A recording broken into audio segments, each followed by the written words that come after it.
આ સમગ્ર જગત વ્યક્ત થયું જ્ઞાન કેવું છે? જ્ઞાનમ દ્વિધા વસ્તુ માત્ર દ્યોતકમ નિર્વિકલ્પકમ સવિકલ્પમ સંજ્ઞાદિ દ્યોતકત્વાદ અનેકધા. આ જ્ઞાન દ્વિધા અર્થાત બે પ્રકારનું છે. નિર્વિકલ્પકમ સવિકલ્પકમ. વસ્તુ માત્ર દ્યોતકમ, વસ્તુનો હોવાપણાને તો સમગ્રતાના દ્યોતક. દ્યોતક એટલે પ્રકાશક, જે સમગ્રતાને પ્રકાશિત કરે એનું નામ છે નિર્વિકલ્પક જ્ઞાન.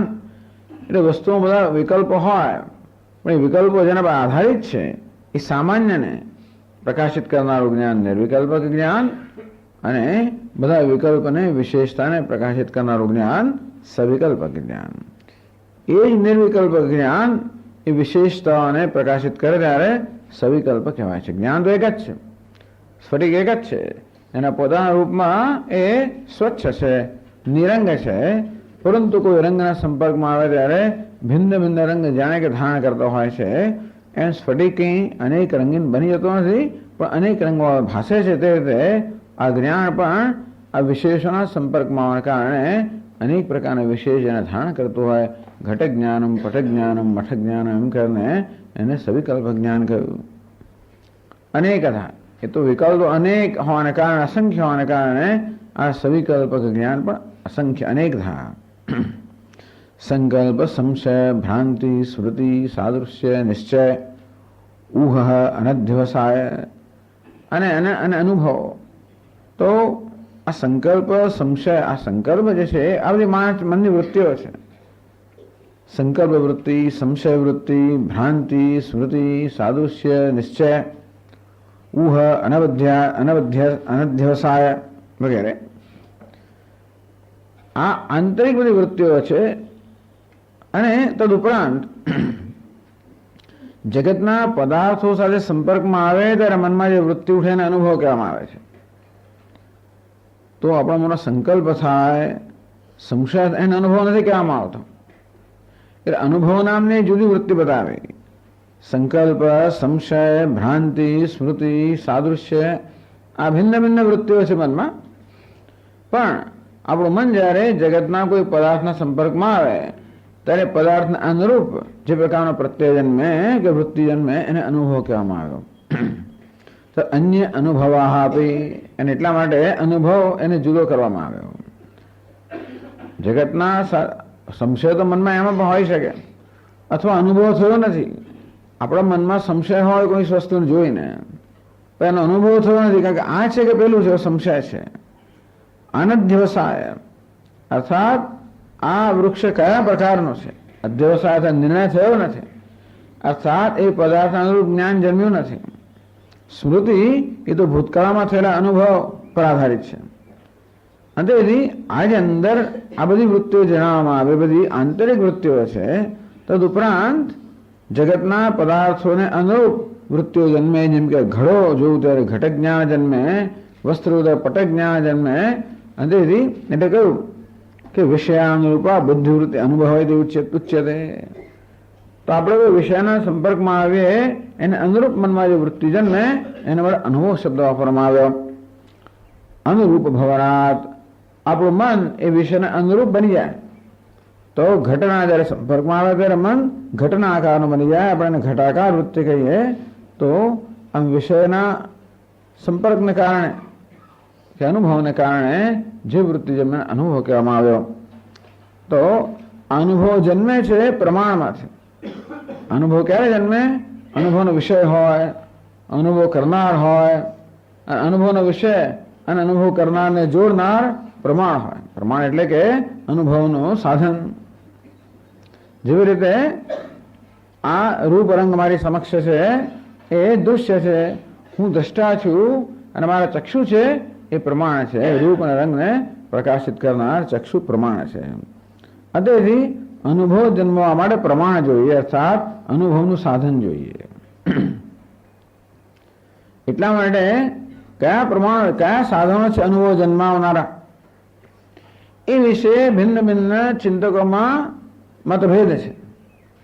કોઈ કે માત્ર પ્રત્યક્ષ એક સાધન છે અનુભવ જન્માવનારું, કોઈ કે પ્રત્યક્ષ અનુમાન પણ છે. પ્રત્યક્ષમેકમ ચારવાકાહ, ચારવાક લોકો એમ માને છે. તો એ લોકો એમ કહે છે કે માત્ર પ્રત્યક્ષ એ જ માત્ર આપણને વિશ્વનો યથાર્થ અનુભવ કરાવે છે, બીજું કશું નહીં. ચાર વાકા ગણાદ સુગતો પુનઃ અનુમાન. જ્યારે વૈશેષિક લોકો અને બૌદ્ધ લોકો એમ કહે છે કે પ્રત્યક્ષ અર્થ પ્રત્યેક ઇન્દ્રિયોનો સંપર્ક થાય ત્યારે એની સમજ આપવામાં આવશે. એ ઉપરાંત અનુમાનથી પણ જ્ઞાન થઈ શકે, એ અનુભવ થઈ શકે, અર્થાત પદાર્થને અનુરૂપ જ્ઞાન થઈ શકે અનુમાનથી પણ. એટલે આ બધું પ્રમા કહેવાય. માત્ર પ્રત્યક્ષ જન્મે એ જ પ્રમા નહીં, પરંતુ આ બે કોઈ પણ પ્રમાણથી જન્મે એને પ્રમાકરણ પ્રમાણ અર્થાત યથાર્થ જ્ઞાન જન્માવનારું સાધન છે ને પ્રમાણ કહેવાય. તેથી અનુમાનથી પણ યથાર્થ જ્ઞાન જન્મે. કોઈ કહેશે કે ઉપરાંત શબ્દ એ પણ સમજાવે છે. કોઈ વિશ્વસનીય અને જાણકાર વ્યક્તિ હોય એના વચન પણ આપણને જ્ઞાન કરાવી શકે. પછી ઉપમાન એક સમાન બીજું છે, ઉપમાનથી પણ આપણને યથાર્થ જ્ઞાન થાય. યથાર્થ જ્ઞાન કરવાના સાધનો છે. અર્થાપત્તિ બીજું એક સાધન છે, યથાર્થ જ્ઞાન જન્મે, અને અનુપલબ્ધિ એક બીજું પ્રમાણ છે. આમ જુદા જુદા દાર્શનિકો જુદા જુદી સંખ્યાના પ્રમાણને આવશ્યક ગણે છે. પેલા ચાર જ પ્રમાણ માને, કારણ કે એમની દ્રષ્ટિએ આ ચાર વસ્તુ જગતના વિશ્વનો અનુભવ કરવા માટે પર્યાપ્ત છે. એટલા માટે જુદા જુદા દાર્શનિકો કે ચિંતકો જુદી સંખ્યાના પ્રમાણ માને છે. પણ આ બધા પ્રમાણ કેમ કહેવામાં આવ્યા? કારણ કે આપણને જગતના પદાર્થોનું યથાર્થ જ્ઞાન કરાવનાર છે, અનુભવ કરાવનારા છે. તથા અન્ય અનુભવ આપી તો જે સવિકલ્પક જ્ઞાન કહેવામાં આવ્યું એ આજે અનુભવ ઘટાકાર વૃત્તિ બધા અનુભવ જે છે એ પણ સવિકલ્પક જ્ઞાન છે. અર્થાત જ્ઞાન સ્વરૂપ પરમાત્માની પણ અભિવ્યક્તિ છે. તો હવે 43 પાના પર છેલ્લી પંક્તિમાં કહે છે તદેવ વાદિ પ્રતિપત્તિ ઉપન્યાસેન વિવૃણોતિ. અનુભવ કોને કહેવાય? યથાર્થ જ્ઞાન કોને કહેવાય અથવા કેવી રીતે જન્મે છે? તો વાદી અર્થાત ભિન્ન ભિન્ન વિચારકોના મનમાં જે ભિન્ન ભિન્ન એમના અભિપ્રાય છે એ બતાવે છે. ચાર વાકા ત્રિપાદનો કે ચારવી આપાદરમણીય વાક્ય શામ ચાર વાકા હતી કેચિત. આ ચાર વાકો પર ઘણા આક્રમણ કરવામાં આવ્યું છે. તો ચારુ વાક, આપાદ રમણીય વાક, જે લોકો બહુ રમણીય વાણી બોલે, સાંભળવી ગમે એવી વાણી બોલે, ખરેખર રમણીય ના હોય પણ રમણીય વાણી બોલે, આપણે સાંભળવું ગમે એવી વાણી બોલે. ખાઓ પીઓ મજા કરો, KPM એવું કહે. પણ શું ખાઓ પીઓ મજા કરો, બહુ ગમે આપણને. એવી પ્રકારે આપણે ગમે એવી રમણીય વાણી બોલનારા પછી આપણે માટે ખરેખર રમણીય હોય કે નહીં એ જુદી વાત છે. તે યશામ ચાર વાકા. આમ ચારુ અને વાક એમ કહેવાય. ચાર વાક એથી કેચિત એટલે બધાનો કે આ બધામાં સંમત નથી, પણ કેટલાક ચાર વાક શબ્દ આમ સમજાવે છે. લોકાદિકા, આ લોકમાં જે બધું જણાય છે એનું અનુસરણ કરનારા અને બીજા કોઈ લોકને ન સ્વીકારનારા એને લોકાદિક, એનું બીજું પણ નામ છે. તો ટીકાકાર કહે ચાર વાકા દૃષ્ટ માત્ર તત્વબુદ્ધ. દૃષ્ટ માત્ર તત્વબુદ્ધ એમની બુદ્ધિ કે એમનો અભિપ્રાય શું છે? જે દેખાય એ તત્વ છે. દુષ્ટ માત્ર તત્વ, દુષ્ટમાં જે દેખાય છે અર્થાત જે અનુભવાય છે ઇન્દ્રિયોથી એ જ તત્વ છે. એથી વધારે કોઈ તત્વ નથી. હવે તત્વની આપણી વ્યાખ્યાઓ નક્કી થાય કે પ્રમાણ કયું છે. તમે એમ માનતા હોય કે આ દેખાય છે એની પાછળ બીજું કશું છે તત્વ, એનું જાણવાનું પ્રમાણ બદલાય. પણ જે જણાય છે દેખાય એટલે કે આપણે ઇન્દ્રિયોનો વિષય છે. એટલે કયું? સ્થૂળ ઇન્દ્રિયમાં તો દુષ્ટ ઇન્દ્રિયાવત. આપણી સ્થૂળ પંચ જ્ઞાનેન્દ્રિયોથી આપણે અનુભવા છે એ જ તત્વ છે, એથી વધારે કાંઈ નથી. તો મારા ચાર વાક લોકો છે તેથી એ કહે છે કે તત્વનો નિશ્ચય કરે, તત્વનો અનુભવ કરવા માટે ઇન્દ્રિયો પર્યાપ્ત છે. તે પ્રત્યક્ષમેવ એકમ ઇન્દ્રિયાદ સન્નિકર્ષોત્પન્નમ યથાર્થ જ્ઞાનમ પ્રત્યક્ષમિતિ વદંતી. એ લોકો શું કહે છે? પ્રત્યક્ષમ, પ્રત્યક્ષમ એટલે આપણે ઇન્દ્રિયો થનારું જ્ઞાન. ઇન્દ્રિયાદ સન્નિકર્ષોત્પન્નમ, પ્રત્યક્ષ કોને કહેવાય? અક્ષમ અક્ષમ પ્રતિવિદ્યતે. પ્રત્યેક ઇન્દ્રિયોના વિષયમાં જે હોય ઇન્દ્રિય અર્થ સન્નિકર્ષ. અર્થ એટલે પદાર્થ, ઇન્દ્રિય અને પદાર્થ એવા સન્નિકર્ષ અર્થાત સંપર્કને કારણે ઉત્પન્ન થયેલું જ્ઞાન છે એને પ્રત્યક્ષ કહેવામાં આવ્યું. યથાર્થ જ્ઞાન, બસ એ જ યથાર્થ જ્ઞાન છે. તો આ જગતના સ્થૂળ વિષયો અને આ બધી સ્થૂળ ઇન્દ્રિયો, આ સ્થૂળ ઇન્દ્રિયો કેમ કહેવામાં આવી એટલે ચોથી પાદમાં કહેવાનું આશ જ્ઞાનશ્ચાપી સૂક્ષ્મેન્દ્રિય જન્યત્વાદ. સૂક્ષ્મ ઇન્દ્રિયો પણ છે, એક અલૌકિક જ્ઞાન છે. ઋષિ મુનિઓનું જે જ્ઞાન થાય છે કેવું છે? અલૌકિક જ્ઞાન છે. કહ્યું ને તપશ્ચર્યા વગરથી જ્ઞાન થાય, એને પણ પ્રમાણ ગણવામાં આવે છે. તપશ્ચર્યાથી આત્માનું જ્ઞાન થયું હેતુ નથી, પણ બીજું ઘણું જ્ઞાન થાય. જેવી રીતે કોઈક વૈદ્ય હોય તો એટલે એ લોકો જેમણે જૂના જમાનામાં જેમણે આ પ્રકારે બધું શોધી કાઢ્યું છે, કઈ ઔષધિમાં કયો ગુણ રહેલો છે, એ દરેક ઔષધિનો પ્રયોગ કરીને જાણ્યું એ તો હજારો વર્ષો લાગે. પણ પોતાની એક અલૌકિક દ્રષ્ટિથી એ લોકો જાણે કે આ ઔષધિમાં આ પ્રકારની વસ્તુ રહેલી છે. નહીં તો આ જ્યોતિષ શાસ્ત્ર ક્યારે તમે બધું સ્ટેટિસ્ટિક્સ બધા લોકોનો ઇતિહાસ તપાસો અને બધા ગ્રહોની એમ પછી એવું તારણ કાઢ્યું નહીં. પણ આ ગ્રહો વગેરે જે છે તો એમની પ્રકારની એક આંતરિક દ્રષ્ટિ તપસ્યા પ્રાપ્ત થયેલી, જેનાથી એ લોકો એ બધા જે ગ્રહો વગેરેની મનુષ્ય પર કેવી અસર થાય એ સીધું સમજનારા એ પ્રકારનું જ્ઞાન. એટલે એને પણ પ્રમાણ કહેવામાં આવ્યું, એને સૂક્ષ્મ ઇન્દ્રિય કહેવામાં આવે. તો આ જ્ઞાનસ્યાપી સૂક્ષ્મેન્દ્રિય જન્યત્વાદ એટલે યોગી લોકો પણ અનેક પ્રકારની સિદ્ધિઓ પ્રાપ્ત કરતા હોય છે. અને તેથી એવું ઘણું બધું સૂક્ષ્મ જ્ઞાન પ્રાપ્ત કરતા હોય. ઘણા લોકોને તમારા મનમાં શું વિચાર છે આવી જાતની સિદ્ધિઓ પણ હોય છે. શું મનમાં તમે અંદર પ્રવેશ કરો ખબર પડે તો કહી આપે તમારામાં શું ચાલે છે, કયો પ્રશ્ન છે એ જ કહી આપે, તમારે કહેવાની જરૂર જ નહીં. એવું બધું શું થશે, શું થયું વગેરે બધું વિગતવાર વર્ણન કરે. એટલે આ કઈ આ ઇન્દ્રિયોથી જોડાણી વસ્તુ નથી, છતાં પણ આવું જ્ઞાન થાય છે. એટલે કહ્યું કે આર્ષ જ્ઞાન છે ભાઈ સૂક્ષ્મેન્દ્રિય જન્યત્વાદ. આ સૂક્ષ્મ ઇન્દ્રિય જન્મ એ 4 વાગ આવડા સ્વીકારવા, આ તો બધું એ તો ખાલી માત્ર સ્થૂળ ઇન્દ્રિયો સ્થાના જ્ઞાનને સ્વીકારે. મટીરિયાલિસ્ટ, સ્ટાર્ક મટીરિયાલિસ્ટ. યથાર્થ જ્ઞાનમ પ્રત્યક્ષમ વદંતી. આ 4 વાગ, 4 વાગને કેમ? કારણ કે એ લોકો એવા છે જે ખાલી પ્રત્યક્ષને સ્વીકારનારા છે, બાકી બધા લોકો પ્રત્યક્ષ ઉપરાંત સ્વીકારનારા છે. કણાદ સુગતો પુનઃ અનુમાનમ. અરે અનુમાન વગર કેમ ચાલે? 4 વાગને પણ ના ચાલે. ગઈકાલે આ રોટલી દાળ ભાત શાક ખાધા અને મને બરોબર અનુકૂળ આવ્યું એટલે આજના રોટલી દાળ ભાત શાક અનુકૂળ આવશે એમ, નહીં તો ખાય કેવી રીતે? એવી તો અનુમાન તો આપણા જીવનમાં રહેલું છે. આ બધી વસ્તુ એવું નથી કે આ લોકોએ ઊભું કર્યા, તો આપણા જીવનમાં છે આ બધું. પણ આપણે જે વ્યવહાર કરીએ છીએ, વ્યવહારમાં કયા કયા બધા પ્રમાણનો પ્રયોગ કરીએ છીએ એની સમજ જેટલી વધારે સૂક્ષ્મ હોય, પેલાને આવી જ સમજ છે. પેલા કહે તો અનુમાન વગર ચાલી જ કેવી શકે? તો પાણી પીવાય જ કેવી રીતે? પાણી પીશ તો તરસ મળશે એવો ગઈકાલનો અનુભવ હતો, એ પછી આજે પાણી પીએ ને તરસ લાગે ત્યાં, નહીં ક્યાંથી પીએ? અનુમાન રહેલું જ છે ને એમાં. ઘણા લોકો એવા ડરી જાય પાણી મને પીએ જ નહીં, એક ઘર પાણી બધું માથા પડી ગયા હલકે જ નહીં. પછી પેલું ખાવા રહ્યું તો ભજીયા ગોટા ખાવા દે છે, થયું ઉધરસ કોઈ જીવ્યા ના અનુમાન કે આ પેલા ગોટાથી આમ થયું, આ ગોટાથી આમ જ થાય, અડકે નહીં. એટલે આ રીતે અનુમાન નામનું એક બીજું પ્રમાણ છે. એટલે કણાદ ષટ પદાર્થ તત્વવાદી સુગત બુદ્ધ ક્ષણિક જ્ઞાનાત્મવાદી. કણાદ તો વૈશેષિક શાસ્ત્ર જે છે એના પ્રણેતા કણાદ ઋષિ.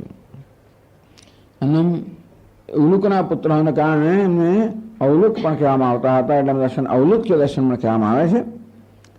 પણ ષટ પદાર્થ ક્યારે કયું કહેવામાં આવે છે? ભગવાન ઉલુક એટલે કે ઘોડના રૂપમાં આવીને બધું જ્ઞાન એમને આપ્યું, એ માટે પણ એને અવલુક્ય દર્શન કહેવામાં આવે છે.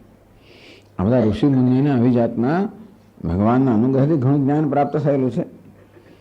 કણાદ ષટ પદાર્થ તત્વાદી. આગળ વાત કરવામાં આવશે કણાદ કે ષટ પદાર્થ આ જગતનું તત્વ શું છે? તો કે 6 પદાર્થનું બનેલું જગતનું તત્વ છે. બ્રહ્મ વેદાંત શું કે જગતનું તત્વ બ્રહ્મ છે. દરેક જણનો પોતાનો અભિપ્રાય જગત શેનું બનેલું છે, કયા મૂળભૂત ઘટકોનું જગત બનેલું છે એને તત્વ કહેવાય. તો એમ કહે છે કે 6 પદાર્થનું બનેલું છે, જેની આગળ ચર્ચા આવશે. સુગત બુદ્ધ બુદ્ધ ભગવાનનું બીજું નામ છે સુગત. ક્ષણિક જ્ઞાનાત્મવાદી, આત્માને ક્ષણિક કહેનારા. તો ક્ષણિક જ્ઞાન આત્માવાદી, આત્મા કેવું છે? ક્ષણિક જ્ઞાન સ્વરૂપ છે, એ પ્રકારનો વાર ધરાવનારા આ બૌદ્ધ લોકો. તો એ તો અનુમાનમ, એ લોકો અનુમાનને પણ પ્રમાણ તરીકે સ્વીકારે છે. વ્યાપ્તિ પક્ષ ધર્મતા વિશિષ્ટ લિંગ જ્ઞાન લક્ષણમ અનુમાનમ. તો વ્યાપ્તિ અને પક્ષ ધર્મતા વિશિષ્ટ લિંગ, જ્યારે કહેવામાં આવે પર્વતો વન્યમાન, આ સામેના પર્વતમાં સામેની ટેકરીમાં આગ લાગી છે. શા માટે કહો છો? ધૂમત્વા, ધુમાડો દેખાય છે. આગ દેખાતો નથી, ધુમાડો દેખાય છે. આમ ધુમાડો દેખાય પ્રત્યે આપણે આગનું અનુમાન કરીએ. એ પણ યથાર્થ જ્ઞાન છે, એ પ્રત્યક્ષ જ્ઞાન નથી, પરોક્ષ જ્ઞાન છે, પણ સાચું જ્ઞાન છે. તો એને પ્રમા કહેવાય. એટલે ધુમાડાને જોઈને આપણા મનમાં જે જ્ઞાન જન્મે કે ત્યાં આગ લાગી, એ જ્ઞાન પણ યથાર્થ જ્ઞાન છે. તો એ જ્ઞાન કેવું થયું? ધુમાડાને જો આપણા મનમાં વ્યાપ્તિનું જ્ઞાન છે. યત્ર યત્ર ધૂમ તત્ર તત્ર વહ્નિ, જ્યાં પણ ધુમાડો હોય ત્યાં અગ્નિ હોવો જોઈએ. એક. અને બીજું પક્ષ ધર્મતા વિશિષ્ટ લિંગ. સામે પેલી ટેકરી છે એ પક્ષ છે, ત્યાં શું છે કે શું નહીં એ નક્કી કરવાનું છે. તો એ ટેકરી પર રહેલો ધુમાડો, અને જ્યાં ધુમાડો હોય ત્યાં અગ્નિ હોય, એ બધા કીધું કે ટેકરી પર અગ્નિ છે. ત્યાં પર્વતો વન્યમાન, આ પર્વત પર વન્ની કે અગ્નિ છે એવું ક્યારે કહી શકાય? પર્વતમાં ધુમાડો છે, અને ધુમાડો હોય તો અગ્નિ હોય. આ પ્રકારના જ્ઞાનને કારણે અનુમાન કર્યું કે ત્યાં આગ લાગી છે. તો આ પ્રકારના જ્ઞાન અનુમાન કહેવામાં આવ્યું. તચ્ચાવી પ્રત્યક્ષ દ્વે પ્રમાણે ઈચ્છત. તો આ વૈશેષિક લોકો અને બૌદ્ધ લોકો પ્રત્યક્ષ ઉપરાંત અનુમાનને પણ પ્રમાણ તરીકે સ્વીકારે છે. સાંખ્ય, સાંખ્ય કોને કહેવાય? પંચવિંશતિ તત્વાદિન. સંખ્યામાં એ લોકોને બહુ રસ છે, વૈશેષિકમાં વિશેષમાં રસ છે, અને સાંખ્ય લોકો સંખ્યામાં રસ છે. એ લોકો 25 તત્વ માને છે, પણ પેલા લોકો 6 તત્વ માનનારા છે. આ 25 વસ્તુના તત્વ માનનારા છે. તો એમની તત્વની પછી એટલે વધ્યા પાછા. તો એ પણ આવશે આગળ. તચ્ચાબી એટલે શબ્દમ આપ્તવાક્ય લક્ષણ પ્રમાણ. આપ્તવાક્ય, આપ્તવાક્ય એટલે આપ્ત જે વિશ્વસનીય છે અને જાણકાર છે. તો વિશ્વસનીય અને જાણકાર વ્યક્તિના વાક્યને પણ આપણે વિશ્વસનીય પણ હોય અને જાણકાર પણ હોય. જાણકાર વિશ્વસનીય ના હોય તો એને આપણે પ્રમાણ ન ગણીએ. વિશ્વસનીય હોય પણ જાણતો ના હોય તો એના વાક્યને પ્રમાણ ન ગણીએ. વિશ્વસનીય કેમ કે આપણે છેતાય છે નહીં. આપણા શ્રદ્ધા ક્યારે હોય? જ્યારે વિશ્વાસ છે કે આ વ્યક્તિ વિશ્વાસ પાત્ર છે, અર્થાત મારું હિત નહીં કરે, મારું હિત કરશે, એ પ્રકારનો વિશ્વાસ જેની પ્રત્યે છે.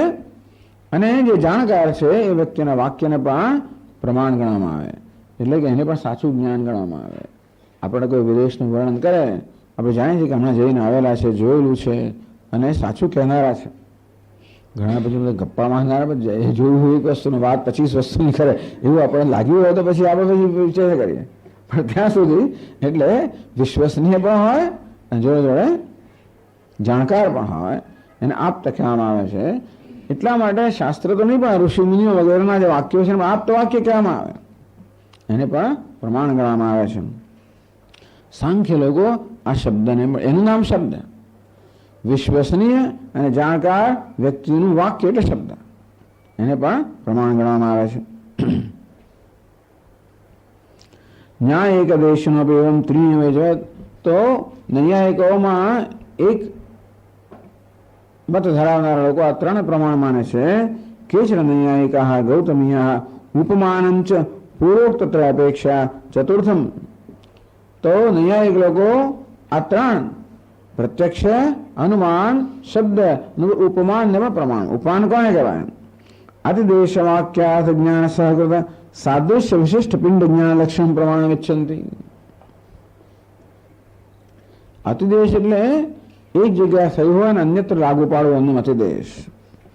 વાક્યાર્થ જ્ઞાન સહકૃત, અથવા અતિદેશ એટલે બીજા દેશમાં આવેલા વ્યક્તિ જે છે એ આપણે કઈ કહે એને નવું પ્રાણી, એ કોઈ નવા પ્રાણી જાણતો હોય. સંસ્કૃતમાં હંમેશા દ્રષ્ટાંત આપે છે ગો સદૃશ ગવય.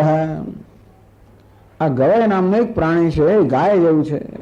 ગાય આપણે જોયેલું, ગવય જોયેલું નથી. એટલે આપણે ગાય આપણે વર્ણન કરે ગવયનું કે ગાય જેવું પ્રાણી છે, પણ ચટપટાવાળું છે. બીજું એટલે ગાય જેવું છે, ગાય નથી. ગાય જેવું એટલે ગાયના બધા લક્ષણ ના હોય ને તો ગાય જ થઈ જાય, પણ ગાય સમાન છે.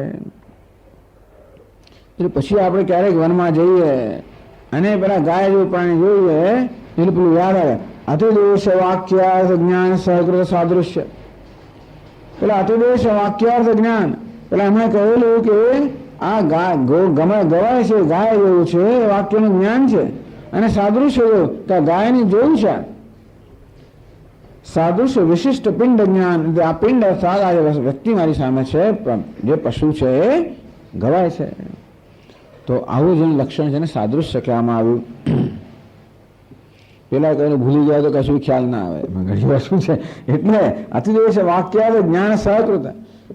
આપણે કહ્યું કે સ્વામી જયારે જોજો ત્યાં જાઓ ત્યારે એવું કહી મોકલ્યા આપણને કે ભાઈ જો તમે બદ્રીનાથ જાઓ ત્યારે આ જોજો, પેલું જોજો.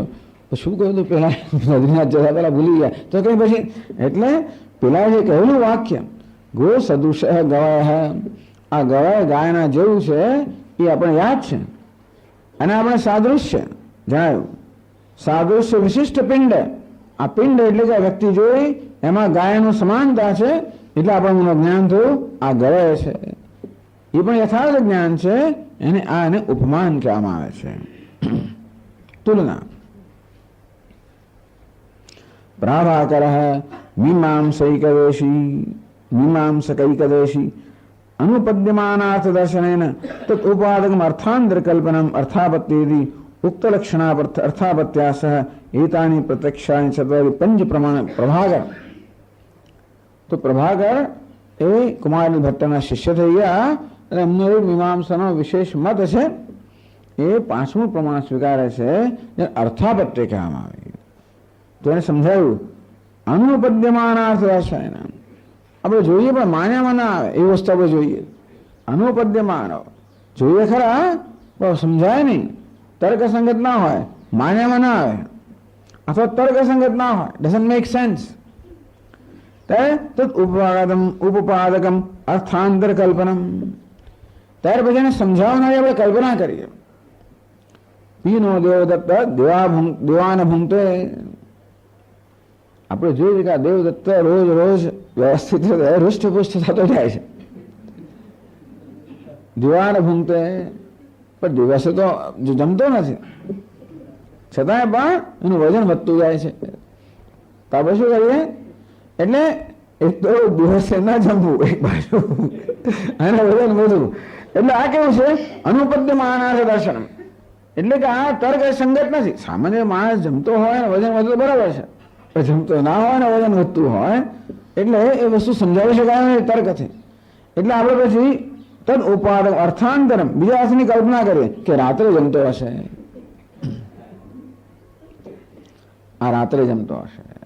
આપણે જોયું નથી એટલે લિંગ નથી, આપણે અનુમાન નથી. અનુમાન ક્યારે કહેવાય? અત્યારે ધુમાડો છે ને અત્યારે અગ્નિ છે, એ બેનું સાહચર્ય જયારે હોય ત્યારે અનુમાન થાય. દેવદત્તને જોયું અત્યારે અને જમવાના આપણે જોતા નથી એટલે અત્યારે જમતો નથી, એ સાહચર્ય નથી. છતાં પણ જે આપણે તર્કથી ન સમજાવી શકીએ એના માટે બીજા અર્થની કલ્પના કરીએ એ સમજાવવા માટે એટલે આપણે જે નક્કી કરીએ કે રાત્રે જમતો હશે એમાં યથાર્થ જ્ઞાન છે કે અનુભવ થાય છે કે તદ ઉપપાદકમ અર્થાંતર કલ્પનમ અર્થાપત્તિ. આ પણ યથાર્થ જ્ઞાન છે કે રાત્રે જમતો હોવો જોઈએ, બહાર નથી કરતો અંદર કઈ કરતા હોય છે વગેરે. ટૂંકમાં લોકો જ્યાં જતી કલ્પનાઓ કરતા હોય છે, કલ્પના કરે એટલે યથાર્થ હોય નિયમ નથી, પણ છતાં આ પ્રકારનું જ્ઞાન યથાર્થ હોઈ શકે. અર્થાંતર કલ્પના એવી અર્થાપત્યા સહાયતાની. તો આ લોકો 5 પ્રમાણ સ્વીકારે છે મીમાંસક લોકો. કયા? મીમાંસક દેશી પ્રાભાકર લોકો. એતાની યુક્ત પ્રમાણાની અભાવાખ્યમ પ્રમાણમ અનુપલક્ષણમ ષષ્ઠમ યેષામ તાની એવાંશક પ્રમાણાની ભાટ્ટ મતાનુસાર. બીજા મીમાંસકો ભાટ્ટ છે એ છઠ્ઠું અનુપલબ્ધિ. હવે આ ટેબલ પર આપણે જોઈએ છીએ કે ઘડો છે, આ છે, દ્રાક્ષ, ઘણી વસ્તુઓ છે, પણ સાથે હાથી નથી એ પણ ખબર છે ને. એટલે ઉપલબ્ધિ એટલે કે અનુભવ, કે તે ઇન્દ્રિયજન્ય જ્ઞાન. અનુપલબ્ધિ અર્થાત એ વસ્તુનું જ્ઞાન ન હોવું, એટલે વસ્તુના અભાવને જોવો, એટલે વસ્તુના અભાવનું પણ એક જ્ઞાન છે. મારા માથાનું જ્ઞાન થાય ત્યારે તમને માથા પર શિંગડાના અભાવનું જ્ઞાન પણ થાય છે ને. શિંગડા નથી એ જ્ઞાન છે. એટલે મીમાંસક લોકો કહે છે કે આ પણ યથાર્થ જ્ઞાન છે. વસ્તુનું ન હોવું એ પણ જેનું મહત્વનું છે. તો વસ્તુનો હવા પણ જ્ઞાન જેમ વ્યવહારમાં મહત્વનું છે તેમ એને ન હોવા પણ પેલો છે કે જોયેલો બરાબર. ઘણી વાર આપણે કશું કરવું કે ના કરે બાબા રાખે છે કે જો અનુપલબ્ધિ અગત્યની વસ્તુ છે, અંતે અનુપલબ્ધિ હોય કે નથી એવું જયારે જ્ઞાન થાય ત્યારે ખૂણા ખાતર આમ જોવું પડે ઘણી વાર તો કેવું નથી, અને ખાતરી થાય કે નથી પછી આપણે આગળ વધીએ. તો અનુપલબ્ધિ આ રીતે વસ્તુના અભાવનું જ્ઞાન એ પણ એક પ્રમાણ છે. એ બીજા પ્રમાણ કોને કહેવાય? જેનું જ્ઞાન બીજા કોઈ પ્રમાણથી ન થાય. તેથી પ્રત્યક્ષ થાય અનુમાનથી જે થાય બીજા કશાથી ન થાય. પ્રત્યક્ષ ધુમાડો જ દેખાય, અનુમાનથી આપણે અગ્નિ અનુમાન કરીએ. ઉપમાન એ પણ બધામાં પ્રત્યક્ષ રહેલું છે. બધા પ્રમાણો પ્રત્યક્ષ પર આધારિત છે. ધુમાડાનું પ્રત્યક્ષ તો અગ્નિ અનુમાન થાય. પેલા ગવયનું પ્રત્યક્ષ તો સાદૃશ્ય દ્વારા આપણે એનું જ્ઞાન પ્રાપ્ત કરીએ. પ્રત્યક્ષ રહેલું છે, પછી આ પ્રત્યક્ષ પ્રમાણ નથી. જે પ્રત્યક્ષ એના પરથી આપણે બીજું તારણ કાઢતા હોઈએ છીએ. વેદાંતનો બી વ્યવહાર કરે હવે તો જેવું વેદાંત લોકો પણ આ ભાટ્ટ લોકોનું અનુસરણ કરે છે. એમના ચમચા છે વ્યવહારની અંદર. ટૂંકમાં વેદાંતની લોકો વ્યવહારમાં વ્યવહારે ભાટ્ટ નય. વ્યવહારની અંદર ભાટ્ટ લોકોએ જે કહ્યું, કુમારલ ભટ્ટ એ મહાપુરુષે જે કહ્યું એ વેદાંત લોકોને સંમત છે. આ બે જણ કુમારલ ભટ્ટ અને શંકરાચાર્ય આ બે મહાપુરુષે આ હિન્દુ ધર્મને બચાવવાનું, એનું પુનરુદ્ધાર કરવાનું, એનો પ્રચાર પ્રસાર સંરક્ષણ સંવર્ધન આ બધું કામ આ બે જણે બે મહાપુરુષોએ કર્યું. એમાં કુમાર ભટ્ટ છે, એમણે પૂર્વ મીમાંસા કર્મકાંડ જે વિભાગ છે એનો બરાબર પુનરુદ્ધાર પ્રચાર પ્રસાર સંવર્ધન કર્યું. અને એ પૂર્વ મીમાંસા પક્ષનો એટલે કે વેદ જે છે એ વેદનો તિરસ્કાર કરનાર જે બૌદ્ધ બધા હતા એ બધા લોકોને એટલે મતને એમણે ઉડાવી જ દેતો રીતસર. એમ બહાર કાઢે એટલે શું એ લોકોને બધા લોકોને આ દલીલ વગેરે દ્વારા પણ એ બધાને ખાતરી કરાવે કે આ સત્ય છે, વેદ સત્ય છે. વેદની સત્યતા પુરવાર કરીને વેદ સત્ય નથી એ માન્યતા ધરાવનારા બધા લોકોને કન્વર્ટ કરી નાખ્યા. ટૂંકમાં પાછા લઈ આવ્યા. હિન્દુ એટલે વૈદિક ધર્મના ફોલ્ડમાં વૈદિક પાછા લઈ આવ્યા. અને શંકરાચાર્ય મહારાજે ઉપનિષદ પ્રામાણ્ય તો બધા લોકોને એ ઉપનિષદના મતમાં લઈ આવ્યા. આમ આ બેનને મળીને બંને મહાપુરુષે મળીને ખરેખર આ વૈદિક ધર્મ જે છે એનો પુનરુદ્ધાર કર્યો, એનો પ્રચાર કર્યો, પ્રસાર કર્યો, સંવર્ધન કર્યું, ખૂબ એને બળ આપ્યું. એટલે અત્યારે ટકે ચાલી રહ્યું છે. હજી અત્યારે કરનારા એવા બળવાન પુરુષો થઈ ગયા. એટલે અત્યારથી ચાલે છે.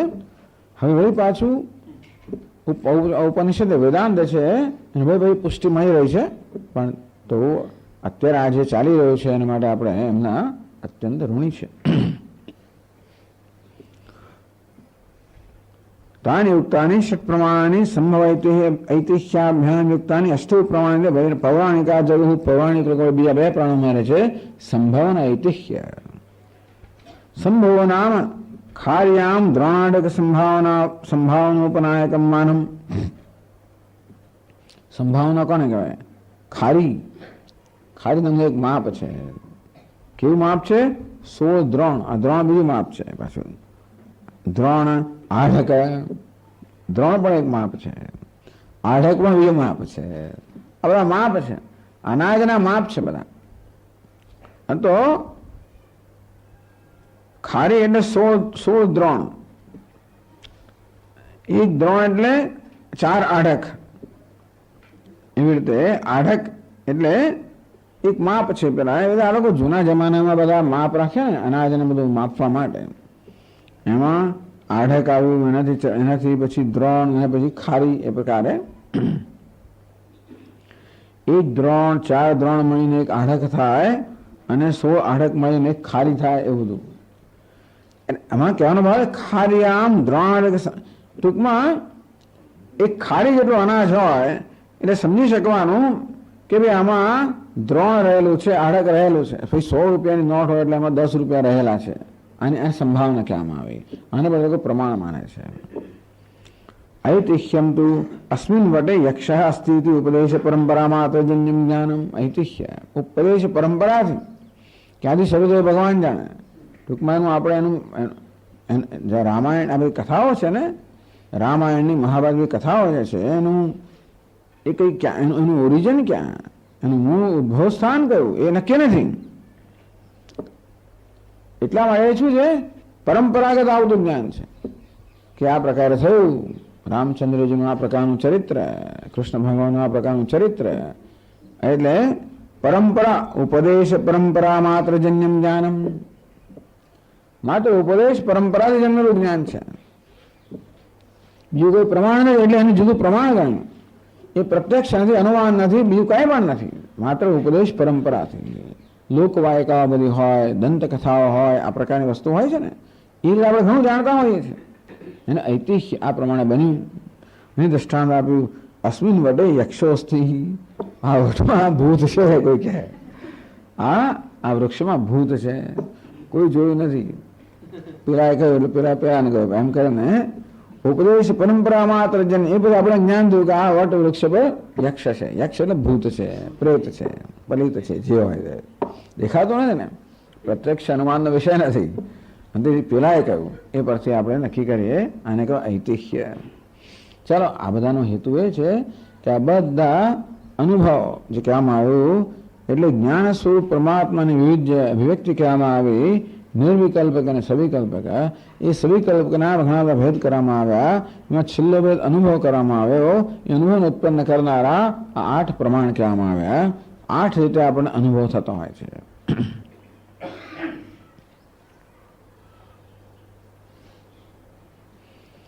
હવે ટીકા કરે છે 45 પાના પર. હા, પાદનો તો ક્યાં છે ભાઈ, જોવાય કે બધી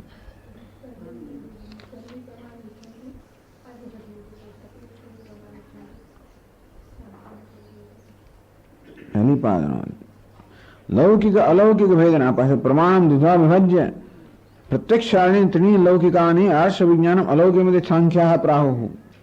આ સાંખ્ય લોકો અલૌકિક આર્ષ આપણે કહ્યું ને ઋષિઓની દ્રષ્ટિ, સૂક્ષ્મ દ્રષ્ટિથી પ્રાપ્ત થયેલું જ્ઞાન પણ એ લોકો સ્વીકારે છે. તો આ પ્રત્યક્ષ અને અનુમાન અને શબ્દ જે છે એ બધા એ 3 જે છે લૌકિક પ્રમાણ છે.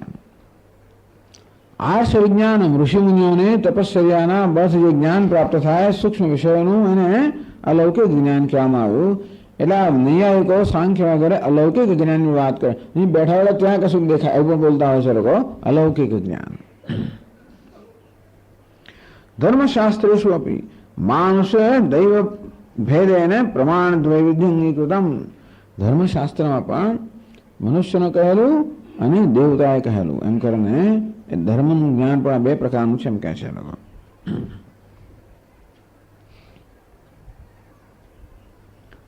પછી ત્રીજું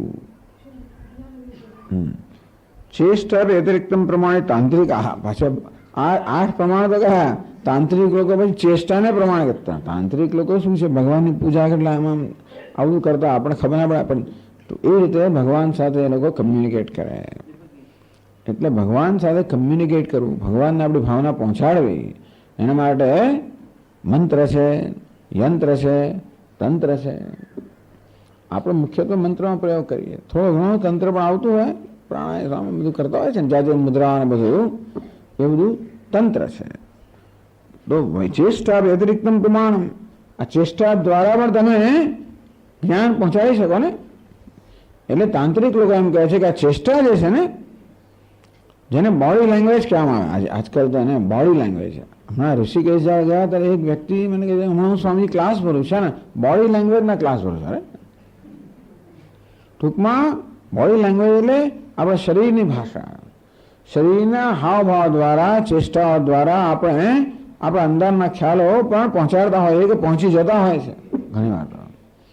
એટલે ચહેરા બધી ખબર પડે કે આજે ઉદાસ કેમ છે ભાઈ, કે થયું કોઈ કંઈ કહ્યું, એની ખબર કેમ ચહેરા બધી ખબર પડી ગઈ. એટલે બોડી લેંગ્વેજની ખબર પડી ગયા. અને એ રીતે અથવા આપણે પહોંચાડી પણ શકીએ. જાત જાતની બધી લોકો આમ ઈશારા વગેરે કરતા હોય છે, એ દ્વારા આ બધી ચેષ્ટાઓ છે ને એ પણ જ્ઞાન કરાવવાનું પ્રમાણ છે, એવું તાંત્રિક લોકો કહેતા. ચેષ્ટા વ્યતિરિક્ત તાંત્રિક યોજ્યમ અત્રેદમ બોધ્યમ. આ વિષયમાં આ વસ્તુ જ્યાં સમજવી જોઈએ. येन साधनेन प्रमाद अर्थम प्रमीणोति तत् प्रमाणम प्रमाकरणम प्रमाण प्रमीणोति. येन साधनेन प्रमाद अर्थम प्रमीणोति. જે સાધનથી આ પ્રમાદ જાણનાર વ્યક્તિ પદાર્થને જાણે છે એ સાધનને પ્રમાણ કહેવામાં આવ્યું. જેમ આંખો પ્રમાણ છે એ દ્વારા આપણે હું જાણનાર છું, પેલો આ રંગ છે કેસરી રંગ, આ આંખો જે છે આ રંગને જણાવનારું સાધન છે, આંખને પ્રમાણ કહેવામાં આવ્યું. યેન સાધનેન પ્રમાદ અર્થમ પ્રમીણોતિ. જે સાધનથી આ જાણનાર પ્રમાતા અર્થ એટલે પદાર્થને પ્રમીણોતિ અર્થાત એને જાણે છે એ સાધનને પ્રમાણ કહેવામાં આવ્યું. એ પ્રમાણ એટલે શું? એ મતભેદાસ્તુ. પ્રમાણ કોને કહેવાય એના મતભેદ છે પાછા. પ્રમાયા કરણમ પ્રમાણમ. એક પ્રમાણ શબ્દની વ્યાખ્યા એ કઈ છે? પ્રમાયા કરણમ. યથાર્થ જ્ઞાન ઉત્પન્ન કરે એનું નામ પ્રમાણ. આ બધા મતભેદો છે ઊંડે સુધી પહોંચતા હોય છે, કારણ કે પછી બ્રહ્મનું યથાર્થ જ્ઞાન કરાવનારું કયું વગેરે એમ કરતા કરતા એટલે કોને પ્રમાણ ગણવાનું વગેરે, શાસ્ત્ર પ્રમાણ છે શું પ્રમાણ છે. એટલે પ્રમાયા કરણમ પ્રમાણમ અસાધારણમ કારણમ કરણમ. તો આપણને પદાર્થનું યથાર્થ જ્ઞાન કરાવનાર અસાધારણ જે કારણ છે એને પ્રમાણ કહેવાય. એક વ્યાખ્યા. અવિસંવાદી વિજ્ઞાનમ પ્રમાણ. તો ક્યારેક કરણમને પ્રમાણ કહેવામાં આવે, ક્યારેક જ્ઞાનને પણ પ્રમાણ કહેવામાં આવે છે. કુછ પ્રમાણ હૈ એટલે શાસ્ત્રનું વાક્ય આપણે કહીએ એટલે તો અવિસંવાદ વિજ્ઞાનમ. કોઈ પ્રકારના વિસંવાદ વગરનું. વિસંવાદ એક વિષય માટે અનેક પ્રકારના સંવાદ હોય. પેલો આ કહેવાય અથવા આપણા મનમાં પણ જાત જતો પણ એવું વિજ્ઞાન કે જ્ઞાન જેમાં કોઈ વિસંવાદ ન હોય એ પ્રકારના જ્ઞાનને પ્રમાણ કહેવામાં આવે. એવી કેટલી બીજા લોકોની વ્યાખ્યા છે. અજ્ઞાચતર તત્વાત નિશ્ચાયકમ પ્રમાણમ.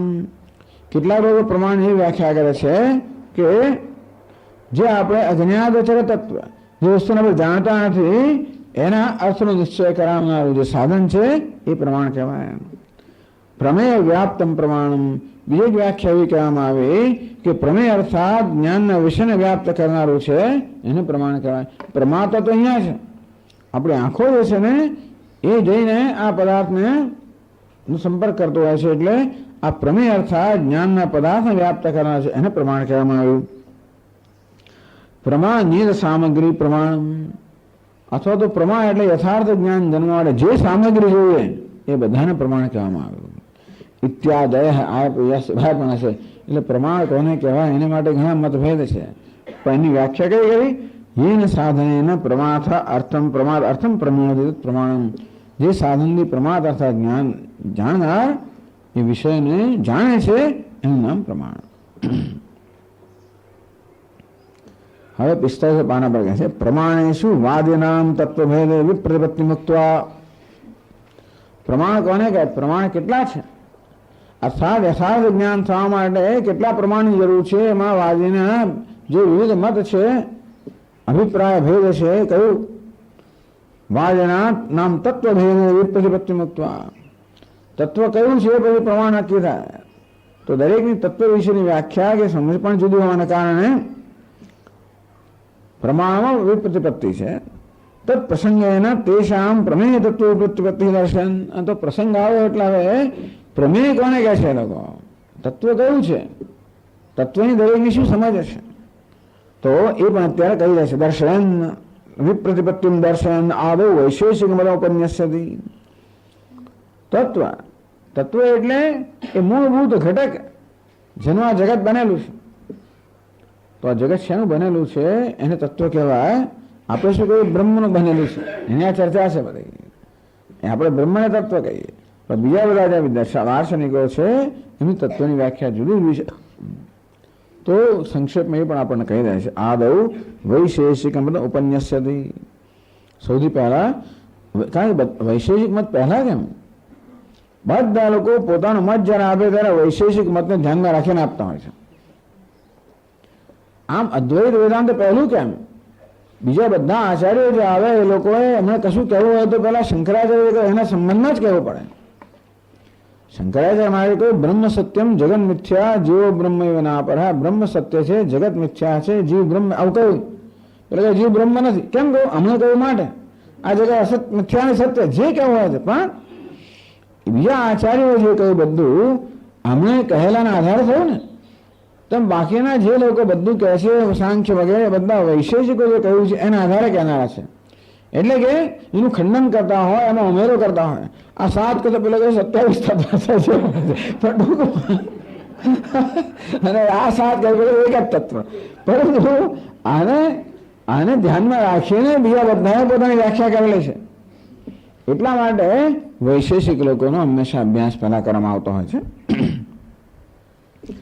આદૌ વૈશેષિક મત ઉપન્યાસથી સૌથી પહેલા વૈશેષિક મતનો અહીંયા ઉપન્યાસ કરવામાં આવે છે, પ્રસ્તુત કરવામાં આવે છે દ્રવ્યમ ઇત્યાદિના. તો 20મા શ્લોકમાં કહે છે એ બધાના અભિપ્રાય પણ એ સંક્ષેપમાં જોવા મળશે આપણને. દ્રવ્યમ ગુણસ્તથા કર્મ સામાન્યમ સવિશેષકમ સમવાયમ ચ કાણાદાહ પદાર્થાન ષટ પ્રચક્ષતે. કણાદાહ એમને કણાદ કહેવામાં આવે. ઋષિનું નામ કણાદ પડ્યું કારણ કે કણમત્તી કણાદ એ માત્ર કણ ખાનારા છે. એટલે આ ઋષિમાં એમ કહેવાય છે.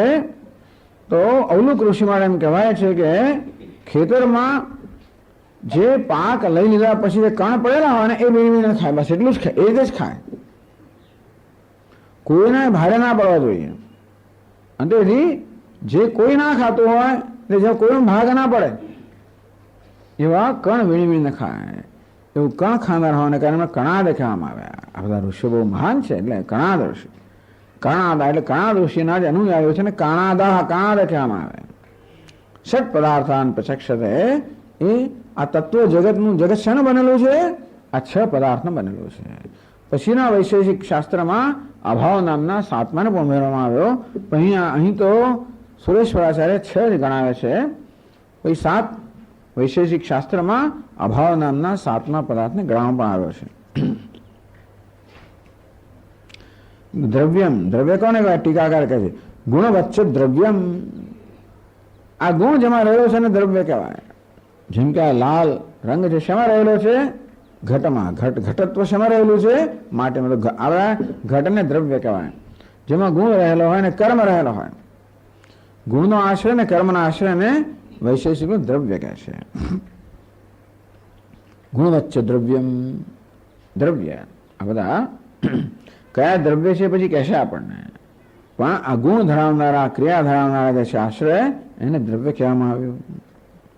ઘડો દ્રવ્ય નથી, પણ ઘડો જેમાંથી બનેલો છે એ બધા દ્રવ્યની વાત કરશે. પછી ગુણ કોને કહેવાય? જાતિ માત્રાશ્રયત્વે સદી અસ્પંદાત્મા ગુણ. એ જાતિમાં રહેલો છે અને અસ્પંદાત્મા એટલે ક્રિયા રહિત, સ્પંદન વગરનો છે. આ ગુણ કેવો છે? નિષ્ક્રિય છે. આ લાલ રંગ છે એ નિષ્ક્રિય છે. લાલ રંગ હંમેશા પોતાના હોવા માટે કોઈ આશ્રય અપેક્ષા રાખે છે. ગુણ સ્વતંત્રતા ના રહી શકે. ગુણને હંમેશા કોઈ આશ્રય જોઈએ. સારાપણું પણ ગુણ છે, કોઈ વ્યક્તિ જોઈએ. એટલે ખરાબપણું પણ ગુણ છે, લાલ પણ ગુણ છે વગેરે. આ દરેક ગુણ માટે કોઈ આશ્રય જોઈએ. એ આશ્રય દ્રવ્ય કહેવામાં આવે. અને ગુણ જે છે દ્રવ્ય પર આશ્રિત છે, પણ જેનામાં કોઈ એટલે કર્મ કરતા જુદું છે. એટલા માટે એને કહ્યું અસ્પંદાત્મા ગુણ, ક્રિયા રહિત છે. ચલનાત્મકમ કર્મ એટલે ગુણમાં કોઈ ચલન નથી. જે ચલનાત્મકમ ચલન જેનો સ્વભાવ છે એને કર્મ કહેવામાં આવ્યું. આ બધી વ્યાખ્યાઓ બધા આચાર્યો સ્વીકારે છે. એટલે જ્યારે કર્મની વ્યાખ્યા ચલનાત્મકમ એવું બોલે છે લોકો, બધું આ લોકોને ખબર જ હોય. આ જે શાસ્ત્ર જે ભણેલા હોય નાનપણથી, આ બધી વ્યાખ્યાઓ તમને કંઠસ્થ થાય. તમે તારાજી મહારાજ પાસે જાઓ એટલે ફટ બધું. અને આ વ્યાખ્યાઓ એવી સરસ હોય છે કે સરળતાથી બહુ આપણને મહત્વની વસ્તુ સમજાવી દે સંક્ષેપમાં, અને પાછળ ચોકસાઈ સમજાવે. વ્યાખ્યાઓ પ્રિસાઇઝ, ચોકસાઈપૂર્વક નહીં, એટલે વસ્તુને ચોકસાઈપૂર્વક સમજવા માટે આ બધી વસ્તુ મહત્વની છે. સામાન્યમ કોને કહેવાય? નિત્યમ અનેકાનુવૃત્તિ સામાન્યમ. જેમ કે અનેક બધી ગાયો હોય, એમાં ગાય પણ ગોત્વ રહેલું છે, એને સામાન્ય જાતિ અને વ્યક્તિ. તો અનેક ગાયોમાં અનેક અનુવૃત્તિ, અનેક વસ્તુમાં રહેલું હોય, પણ સામાન્ય અનેક બધી ગાયો હોય, એનો ઓળખો તો કેવી રીતે આપણે? તો બધી ગાયોમાં કશી સામાન્ય જે ગુણ કે જે વસ્તુ ગુણ તો ના કહેવાય, જે વસ્તુ આપણને એક જ વર્ગના અનેક સભ્યો હોય, અનેક વ્યક્તિઓ હોય, એ વ્યક્તિને ઓળખાવે છે. જેમ કે આપણા કૂતરું આવ્યું ખબર કેમ પડી? વાંદરો આવ્યો કેમ ખબર પડી? વાંદરા પણ છે ને એનામાં.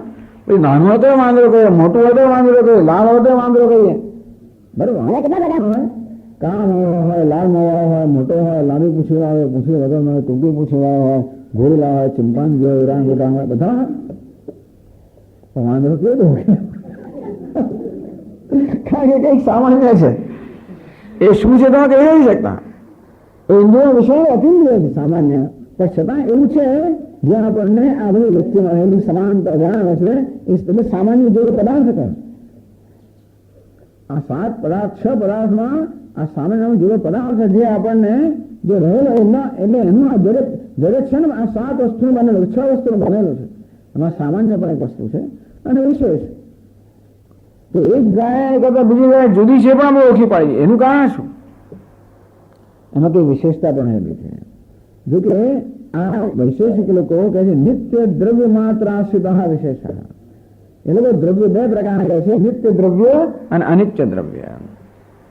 તો 4 પરમાણુ છે એને નિત્ય કહેવામાં આવે. તો બીજામાં દ્રવ્ય છે. એ 4 પરમાણુ સંયોગથી આ બધા જે પદાર્થ બન્યા એ અનિત્ય, કારણ કે એ તો તૂટી ગયેલા છે. આનું વિભાજન થઈ જાય. પરમાણુના સંયોગ જે પદાર્થ બન્યા એ પણ દ્રવ્ય, અનિત્ય દ્રવ્ય. આ ઘડો કયો છે? અનિત્ય દ્રવ્ય. પણ એના જે બન્યો એ પરમાણુ કયો છે? નિત્ય દ્રવ્ય. તો એક ઘડાને બીજા ઘડા જુદા પાડનાર વિશેષતાનો વિશેષ નહીં કહેતા. આ નિત્ય દ્રવ્યમાં રહેલું. કારણ કે એવું છે ને કે ભાઈ આ પાણીનો અણુ છે ને પેલો જળનો અણુ છે ને પેલો અગ્નિનો અણુ છે.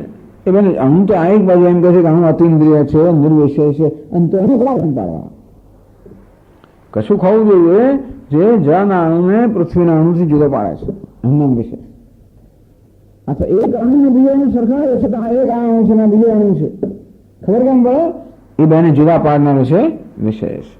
તો નિત્ય દ્રવ્ય માત્ર આશ્રિત. અનિત્ય દ્રવ્યમાં નહીં, તો અનિત્ય દ્રવ્ય છે, નિત્ય દ્રવ્યમાં જેને પરિવર્તિત થાય છે માટે એટલે કે વિશેષ કોણ કે નિત્ય દ્રવ્યમાં આશ્રિત છે. એક દ્રવ્યને બીજા દ્રવ્ય જુદું પાડતું હોય એને વિશેષ કહેવામાં આવ્યું. એ લોકોને વૈશેષિક કેમ કહેવામાં આવે? આ વિશેષ નામનો આ જે આખો પદાર્થ એનું ખૂબ અમે વિગતવાર વિવેચન કર્યું છે, મને વૈશેષિક કહેવામાં આવે.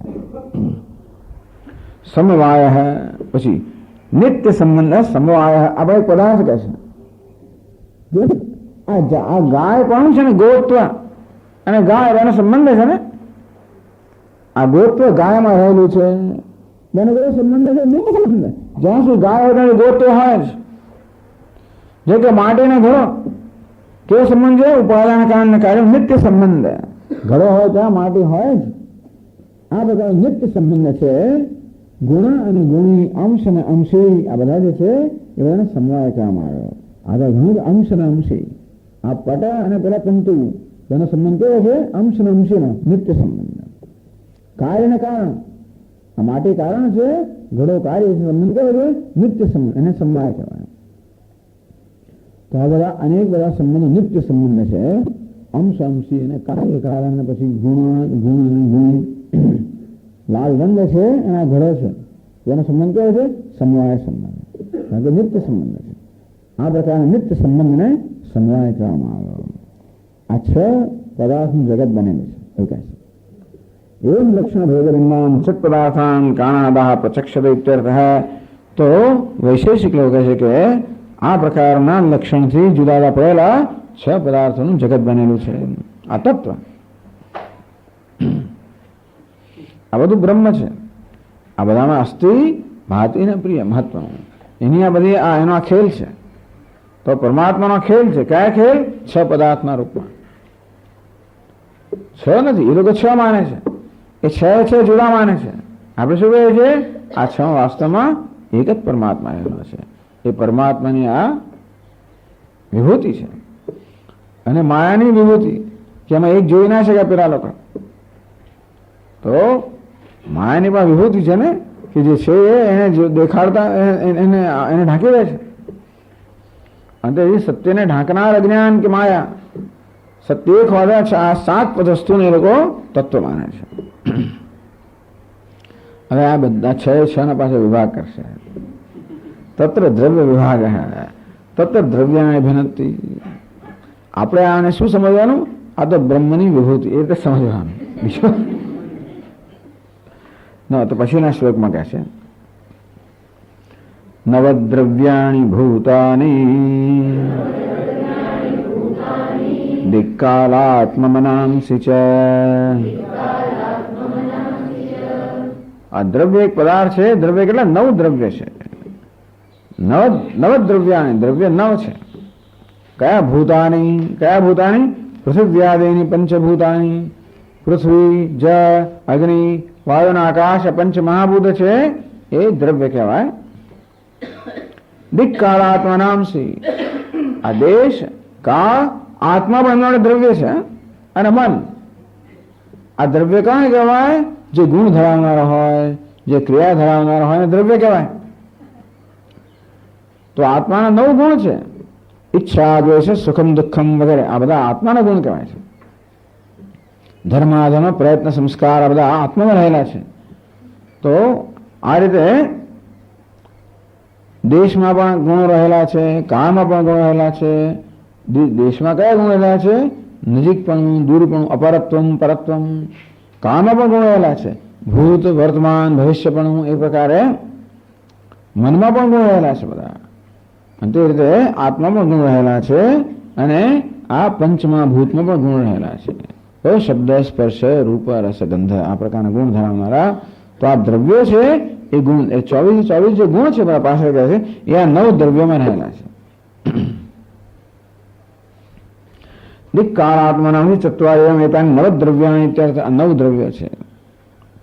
ગુણ કેટલા છે? 24 ગુણો છે. ગુણાન ભિન્નતિ, 24 ગુણ કે છે. ચતુર્વિંશતિરેવ સ્યુઃ ગુણા શબ્દાદિ પંચકમ પરિમાણં ચ સંખ્યા ચ દ્વૌ સંયોગ વિભાગકો સ્વભાવતઃ પૃથક્ત્વં ચ ગુરુત્વં દ્રવતા પુનઃ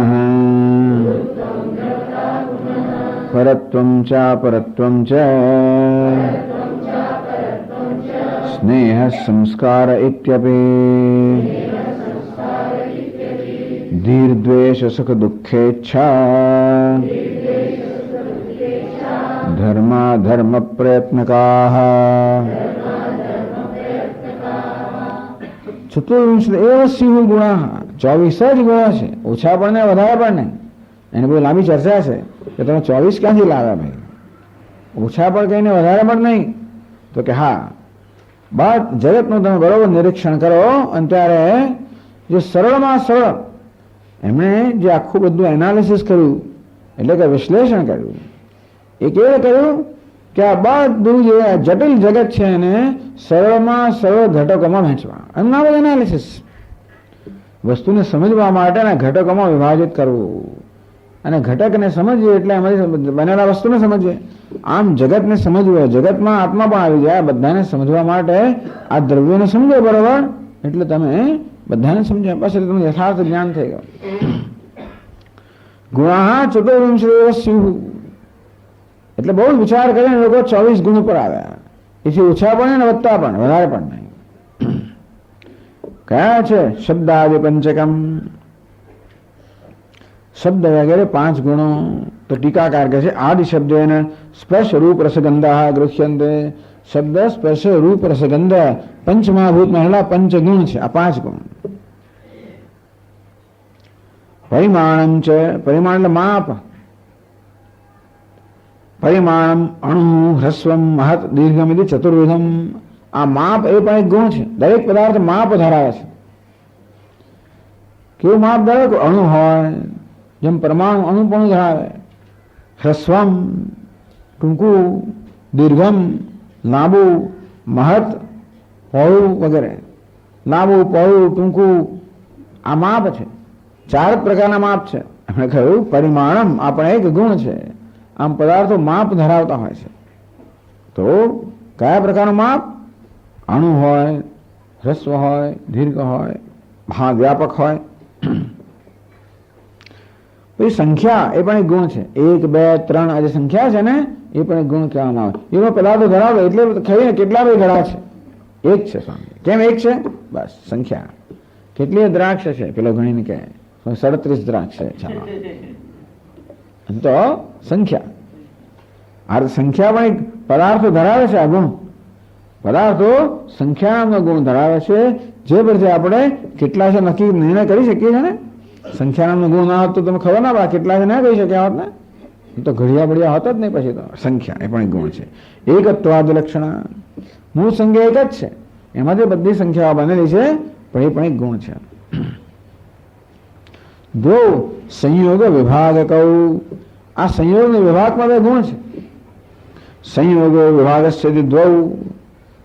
સંયોગ જોડાવું, વિભાગ છૂટા પડવું. આ જોડાવાનો છૂટા પડવાનો ગુણ પદાર્થો ધરાવે છે ને. બે પદાર્થો જોડાઈ જાય. અત્યારે જેમ કે આ ટેબલ અને આ ઘડો બે જોડાયેલા છે, સંયોગ છે. આમ લઈ લો તો શું થાય? વિભાગ થઈ જાય. વિભાગ થઈ જાય. સંયોગ અને વિભાગ. એ સંયોગની વ્યાખ્યા કરે જુદા પ્રકારના સંયોગો વિભાગ વગેરે. સંયોગ પણ કેવા છે? એક પક્ષી ઉડતું હોય અને પેલી ઝાડ પર બેસી ગયું, સંયોગ થયો. ઉડી ગયું, વિભાગ થયો. બે એકમાં એક ચલન કરનારું હોય અને બીજું સ્થિર હોય, એ પ્રકારનો એક સંયોગ. જેમ કે પક્ષી ઝાડ પર બેઠું.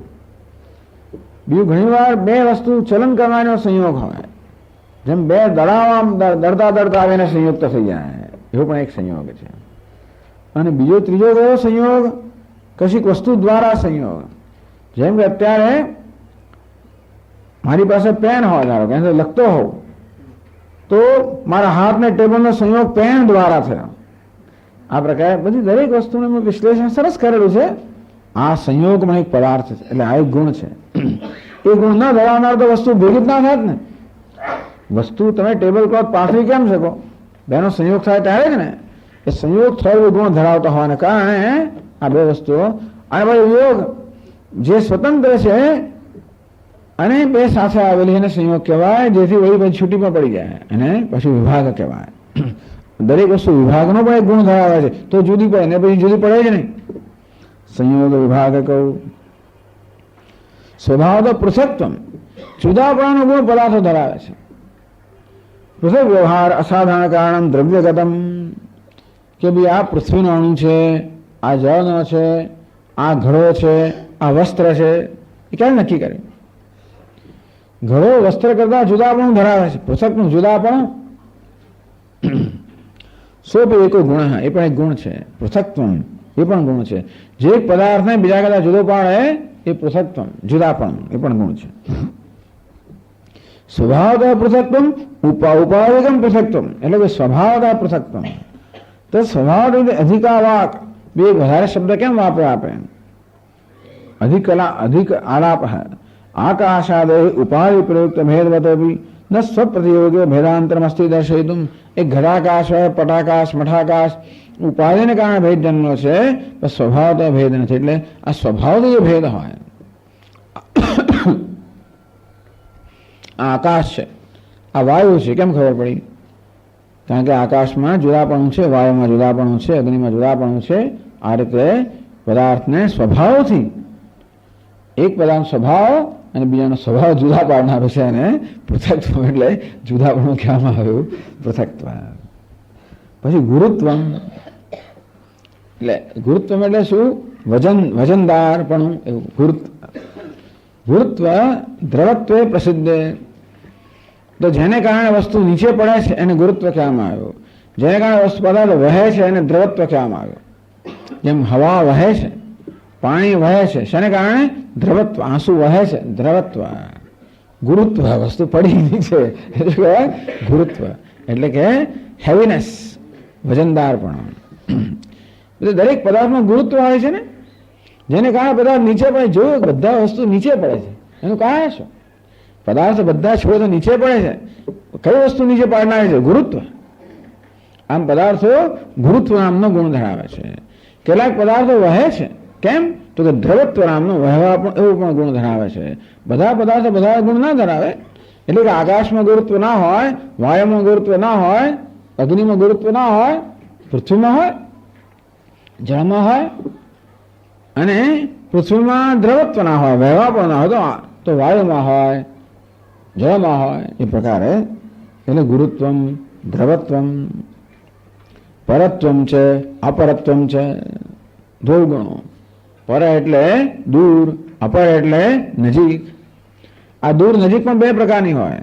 સ્થળમાં દૂરતા નજીકતા અને કાળમાં દૂરતા નજીકતા. અપરમ ભવતો જન્મ, પરમ જન્મ વિવસ્વત. ભગવાન આપનો જન્મ તો અપર છે, હમણાંનો છે. વિવસ્વનો જન્મ તો બહુ પહેલાનો છે. આ કાળમાં પરતા પરતા. અને દેશમાં નમો નિર્વિષ્ઠાય પ્રિયદવ દવિષ્ઠાય ચ નમઃ. દૂર રહેલા ભગવાન નમસ્કાર, નજીક રહેલા ભગવાન નમસ્કાર. દૂર નજીક એ પરત્વ પર. તો દેશમાં અને કાળમાં એ પણ ગુણ છે. એટલે દૂરપણું એ ગુણ છે, નજીકપણું એટલે આપણે એ જે કહી શકીએ ને કે નજીક છે. બે વ્યક્તિઓ વચ્ચે પેલા દૂર છે, ત્યાં જઈને બોલાવવા પડશે. એ દૂર ખબર કેમ પડી? દૂરપણાનો ગુણ છે એટલા માટે. આ નજીક છે. હવે વ્યવહારમાં વસ્તુઓ કામ લાગતી હોય છે ને. નજીક હોય છતાં વ્યવહાર અમુક રીતે થતો હોય, દૂર હોય વ્યવહાર જુદો થતો હોય. એ પાછી નજીકતા દૂરતા જુદી પાછી. એ પાછી જુદી. નજીકનો માણસ હોય અને દૂરનો માણસ હોય એ પાછું જુદું. એ જુદા પ્રકારની. પણ આ તો સ્થાનમાં ને દેશમાં ને કાળમાં દૂરતા અને નજીકતા. પછી સ્નેહ, વસ્તુને જોડનારી વસ્તુ. સ્નેહ અપામ અસાધારણ ગુણ. આ માત્ર જળનો જ ગુણ છે, જેને કારણે પદાર્થો જોડાય છે. તમે લુઓ બનાવો તો લોટના બધા કણ હોય ને, એનો લુઓ વગેરે બનાવો તો લોટના કણને જોડનારો કણેક બની વગેરે એ કણને જોડનાર કોણ છે? દ્રવત્વ. જેને વૈજ્ઞાનિકો બોન્ડ કહે. તો આવી રીતે વસ્તુને જોડનારું છે દ્રવત્વ. એ પણ એક ગુણ છે. એના તો વસ્તુ જોડાત નહીં. પૃથ્વીના ઉપર રહીને છૂટી પડી ગયો હોત ને. જેમ પેલા રેતીના કણો સુકાઈ ગયા હોય, કોઈ જળ ના તો છૂટા પડી જાય છે ને. એને ભેગા કરો, ભીના કરો એટલે ભાઈ પાછું રેતીના પિંડ બની જાય, સુકાય નહીં ત્યાં સુધી. આમ દ્રવત્વ એટલે વસ્તુની ચીપક, જેને કારણે લોકો ચોંટી જાય છે, ભેગી થઈ જાય છે, ભેગી રહે છે. એ પણ એક ગુણ છે. એ કહે છે અપામ અસાધારણ ગુણ.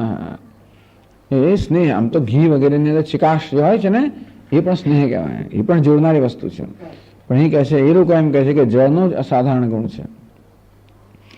તો ઘી વગેરે ધારો ચોંટતું હોય તો એમાં જળ રહેલું હોવું જોઈએ એવું એવું કહેશે કદાચ.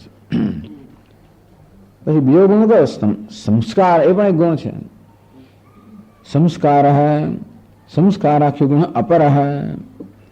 એ સંસ્કાર નામનો એક ગુણ છે, જેનું પોતે આગળ વિશ્લેષણ કરશે. 3 પ્રકારના સંસ્કાર. એ છાપ પડી જાય ને, સંસ્કાર છાપ પડી જાય. ભાઈ સંસ્કાર એમનો ટેકનિકલ શબ્દ છે, પારિભાષિક, એની વ્યાખ્યા કરશે. એ પણ ગુણ છે. પછી તો ધીહી, ધ્વી, દ્વેષ, સુખ, દુઃખ, ઈચ્છા, ધર્મ, અધર્મ, પ્રયત્ન. આ બધા ગુણ છે વસ્તુમાં. એટલે માણસમાં બુદ્ધિ હોવી, એને સુખ થવું, દુઃખ થવું, આ બધા આ આત્માના ગુણ ગણવામાં આવે છે. ધીર બુદ્ધિ પણ એક ગુણ છે, એટલે જેને આપણે જ્ઞાન પ્રાપ્ત કરીએ. દ્વેષ અસહિષ્ણુતા લક્ષણ આત્મગુણ વિશેષ. દ્વેષ આત્માનો ગુણ છે. કશું સહન ના કરવી, સહન ના કરી શકે એટલે જે જન્મ એને દ્વેષ કહેવાય. આમ કેમ સહન ના કરી શકો, ભલે ને રહ્યું બાપા નહીં, તો સહન કશું ના કરી શકીએ ત્યારે જે વસ્તુ જેમને દ્વેષ કહેવાય. તો દ્વેષ, પછી સુખ દુઃખ ઈચ્છા, આ બધા ગુણ છે, આત્માના ગુણ છે. અનુકૂળ જ્યારે વેદનમ ત્યારે સુખ કહેવાય, પ્રતિકૂળ વેદનમને દુઃખ કહેવાય. અને ઈચ્છા, અપ્રાપ્ત વસ્તુ માટેની ઈચ્છા. ધર્મ પણ એક ગુણ કયો, વિહિત ક્રિયાજન્ય અતિન્દ્રિયો ગુણ. આ ધર્મ શબ્દ જે છે ને એ કર્મ માટેમાં વપરાય, કર્મ ફળ માટેમાં વપરાય. એટલે અમુક કર્મ કરવાને ધર્મ કહેવાય જો એ વિહિત હોય તો, અને એમાંથી જન્મેલું પુણ્ય છે ને ધર્મ કહેવાય છે. એટલે અહીં કહે છે વિહિત ક્રિયાજન્ય અતિન્દ્રિયો ગુણ. તો કે શાસ્ત્રમાં કહ્યું છે એ પ્રમાણે આપણે કર્મ કરીએ તો જેમાંથી જે જન્મે પુણ્ય એને ધર્મ કહેવાય. અધર્મ પ્રતિષિદ્ધ ક્રિયાજન્ય તાદૃશ. તો એ પણ ધર્મ કોઈ જોઈ ના શકે, અતિન્દ્રિય છે.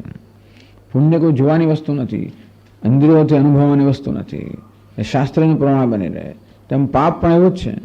આમ કહ્યું પાપ લાગે, કોણે કહ્યું? બસ કહ્યું આમ ના થાય પાપ લાગે. એમ કરી કરીને આપણે બધા લોકોને ઘણું કંટ્રોલ નિયંત્રણ કરતા હોઈએ, નાના છોકરાને આમ ના થાય બધા પાપ લાગે, એ પેલો બિચારો ડરે. પાપથી શું થાય મમ્મી? દુઃખ થાય, સહન કરવું પડે, સજા થાય.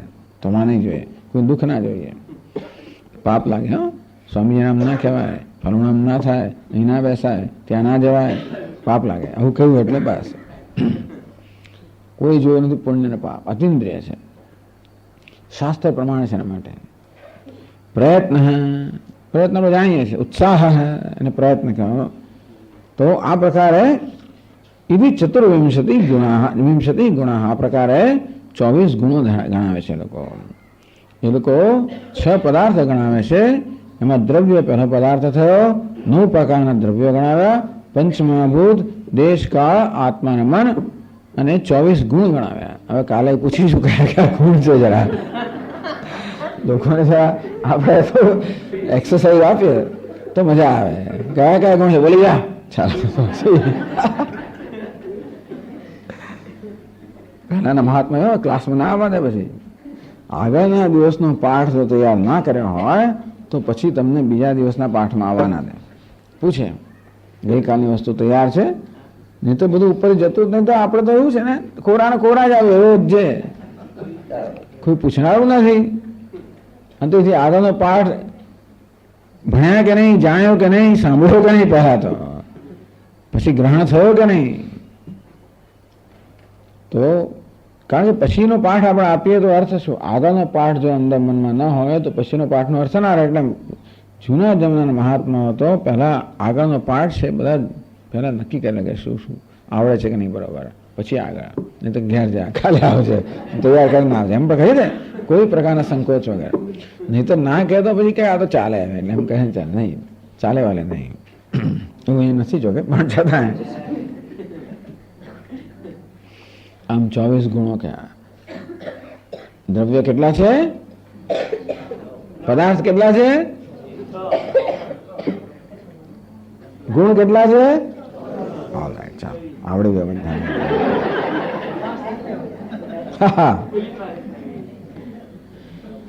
તો આ બધા ગુણોમાં સંસ્કાર નામના ગુણો જુદો પાડીને નિરૂપણ કરે છે. આમાં 24માં સંસ્કારનો એક ગુણ છે, એને વિશેષ ધ્યાન આપે છે અહીંયા. તેષુ ગુણેષુ સંસ્કાર નિરૂપણ એ તેષુ સંસ્કારાખ્યમ ગુણ ભજ્ય ઉદાહરણેન પ્રત્યાયતિ. સંસ્કાર છે ને એ શબ્દથી આપણે સમજી શકતા નથી, માટે ટૂંકમાં બીજા બધા જે ગયા ગુણ, એ ગુરુત્વ કોને કહેવાય, દ્રવત્વ કોને કહેવાય, આપણે સમજી શકીએ. એમ સંસ્કાર વસ્તુ છે ને એ શબ્દથી સમજાવે નથી, માટે સમજાવે છે, ઉદાહરણ આપીને સમજાવે છે. તો પછીના 2 શ્લોકમાં કહે છે સંસ્કારસ્ત્રિવિધ વેગ. ખરેખર સંસ્કારસ્ત્રિવિધો વેગ. ઈશ્વાદેર ગતિ કારણમ દૃષ્ટશ્રુતાનુભૂતાર્થ સ્મૃતિ હેતુશ્ચ ભાવના સ્થિતસ્થાપકતા નામ પૂર્વવત સ્થિતિ કારણમ આકૃષ્ટ શાખા ભૂર્જાદૌ સ્પષ્ટમેવોપલક્ષ્યતે. સંસ્કાર ત્રિવિધ. આ સંસ્કાર જે છે એ 3 પ્રકારનો હોય છે. એક વેગ નામનો સંસ્કાર છે. ઈશ્વાદેર ગતિ કારણમ. ધનુષ્ય બાણ છોડીએ તો ધનુષ્યમાંથી બાણ છોડે ત્યારે બાણ જે ગતિ કરે છે, જેને કારણે ગતિ કરે છે, તો ધનુષ્યને કારણે બાણમાં અમુક એવા સંસ્કાર આધાન કરવામાં આવ્યો.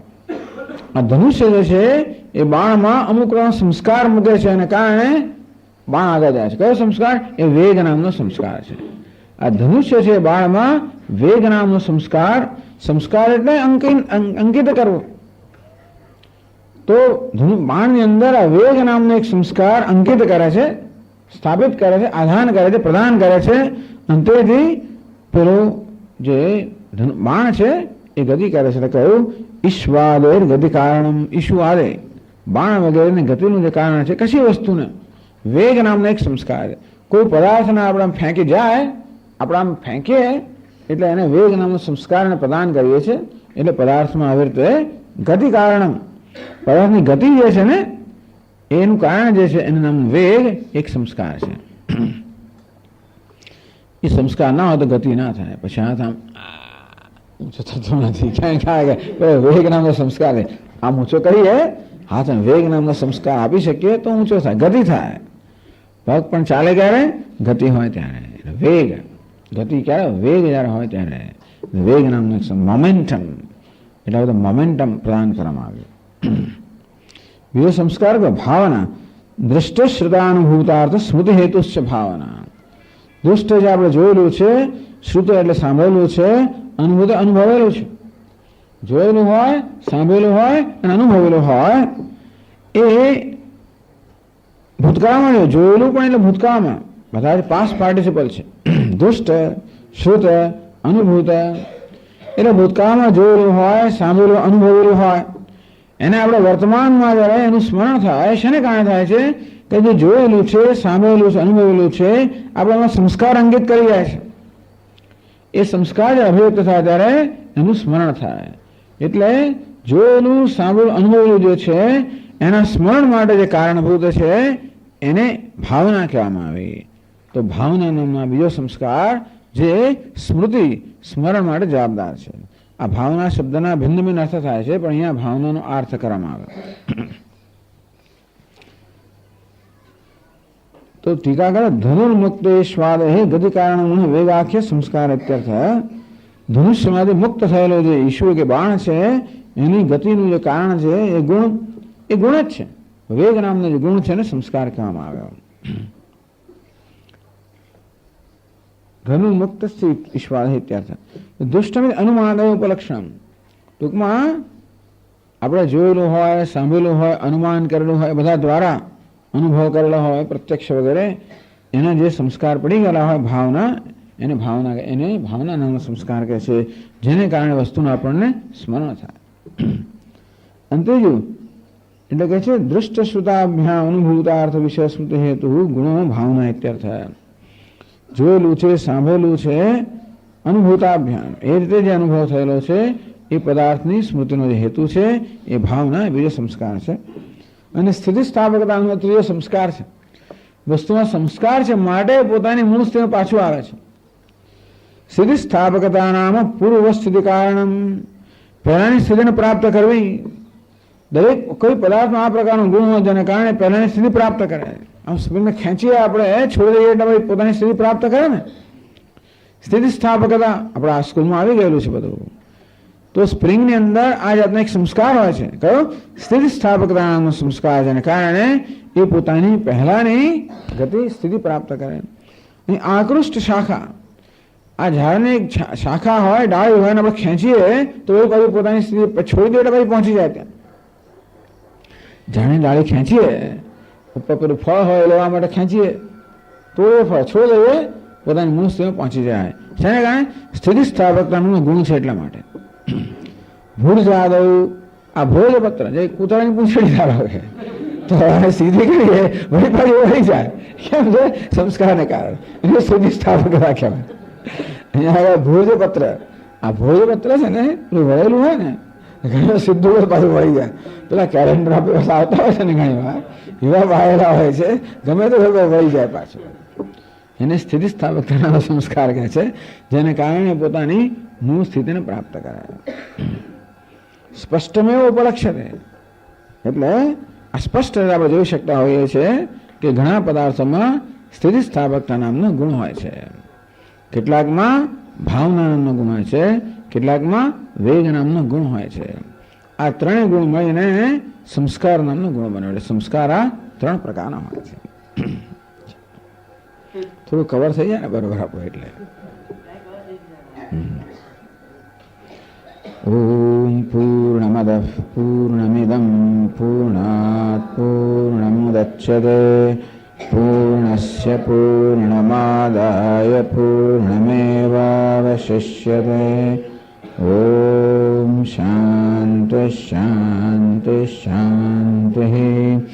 શંકરં શંકરાચાર્યં કેશવં બાદરાયણં સૂત્રભાષ્યકૃતૌ વંદે ભગવन्तૌ પુનઃ પુનઃ.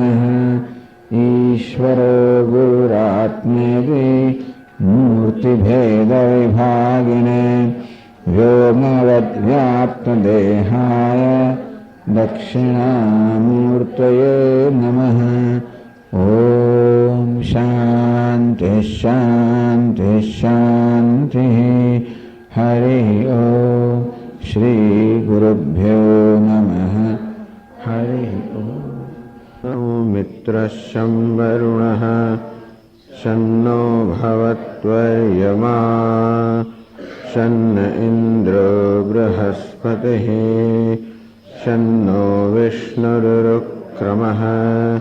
નમો બ્રહ્મણે નમસ્તે વાયો ત્વમેવ પ્રત્યક્ષં બ્રહ્માસि ત્વમેવ પ્રત્યક્ષં બ્રહ્મ ઋतं વദിષ્યામિ સત્યં વദിષ્યામિ તન્મામવતુ તદ્વક્તારમવતુ અવતુ મામ અવતુ વક્તારમ. ઓમ શાંતિ શાંતિ શાંતિ.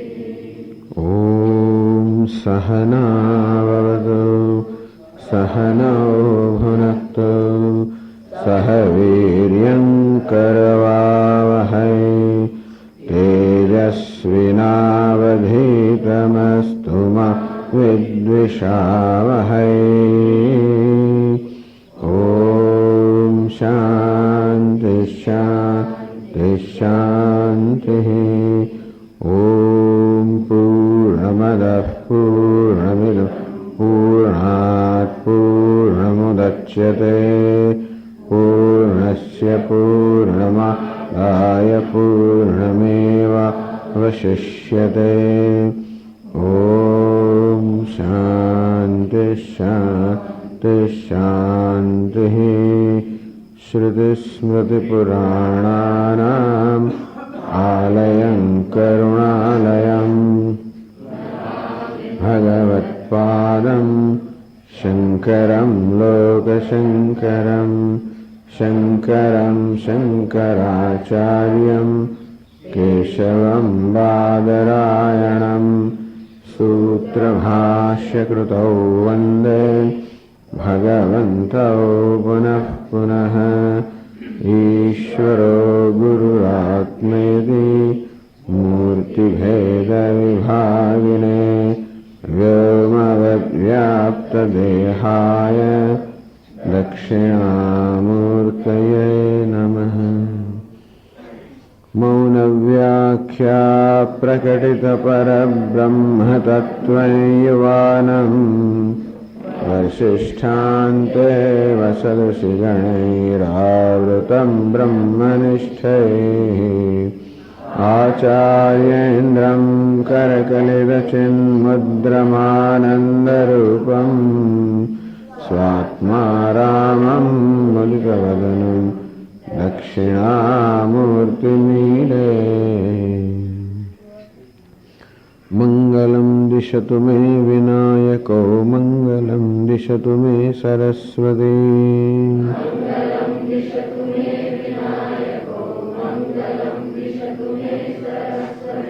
मङ्गलं दिशतु मे महेश्वरी मङ्गलं दिशतु मे सदाशिवः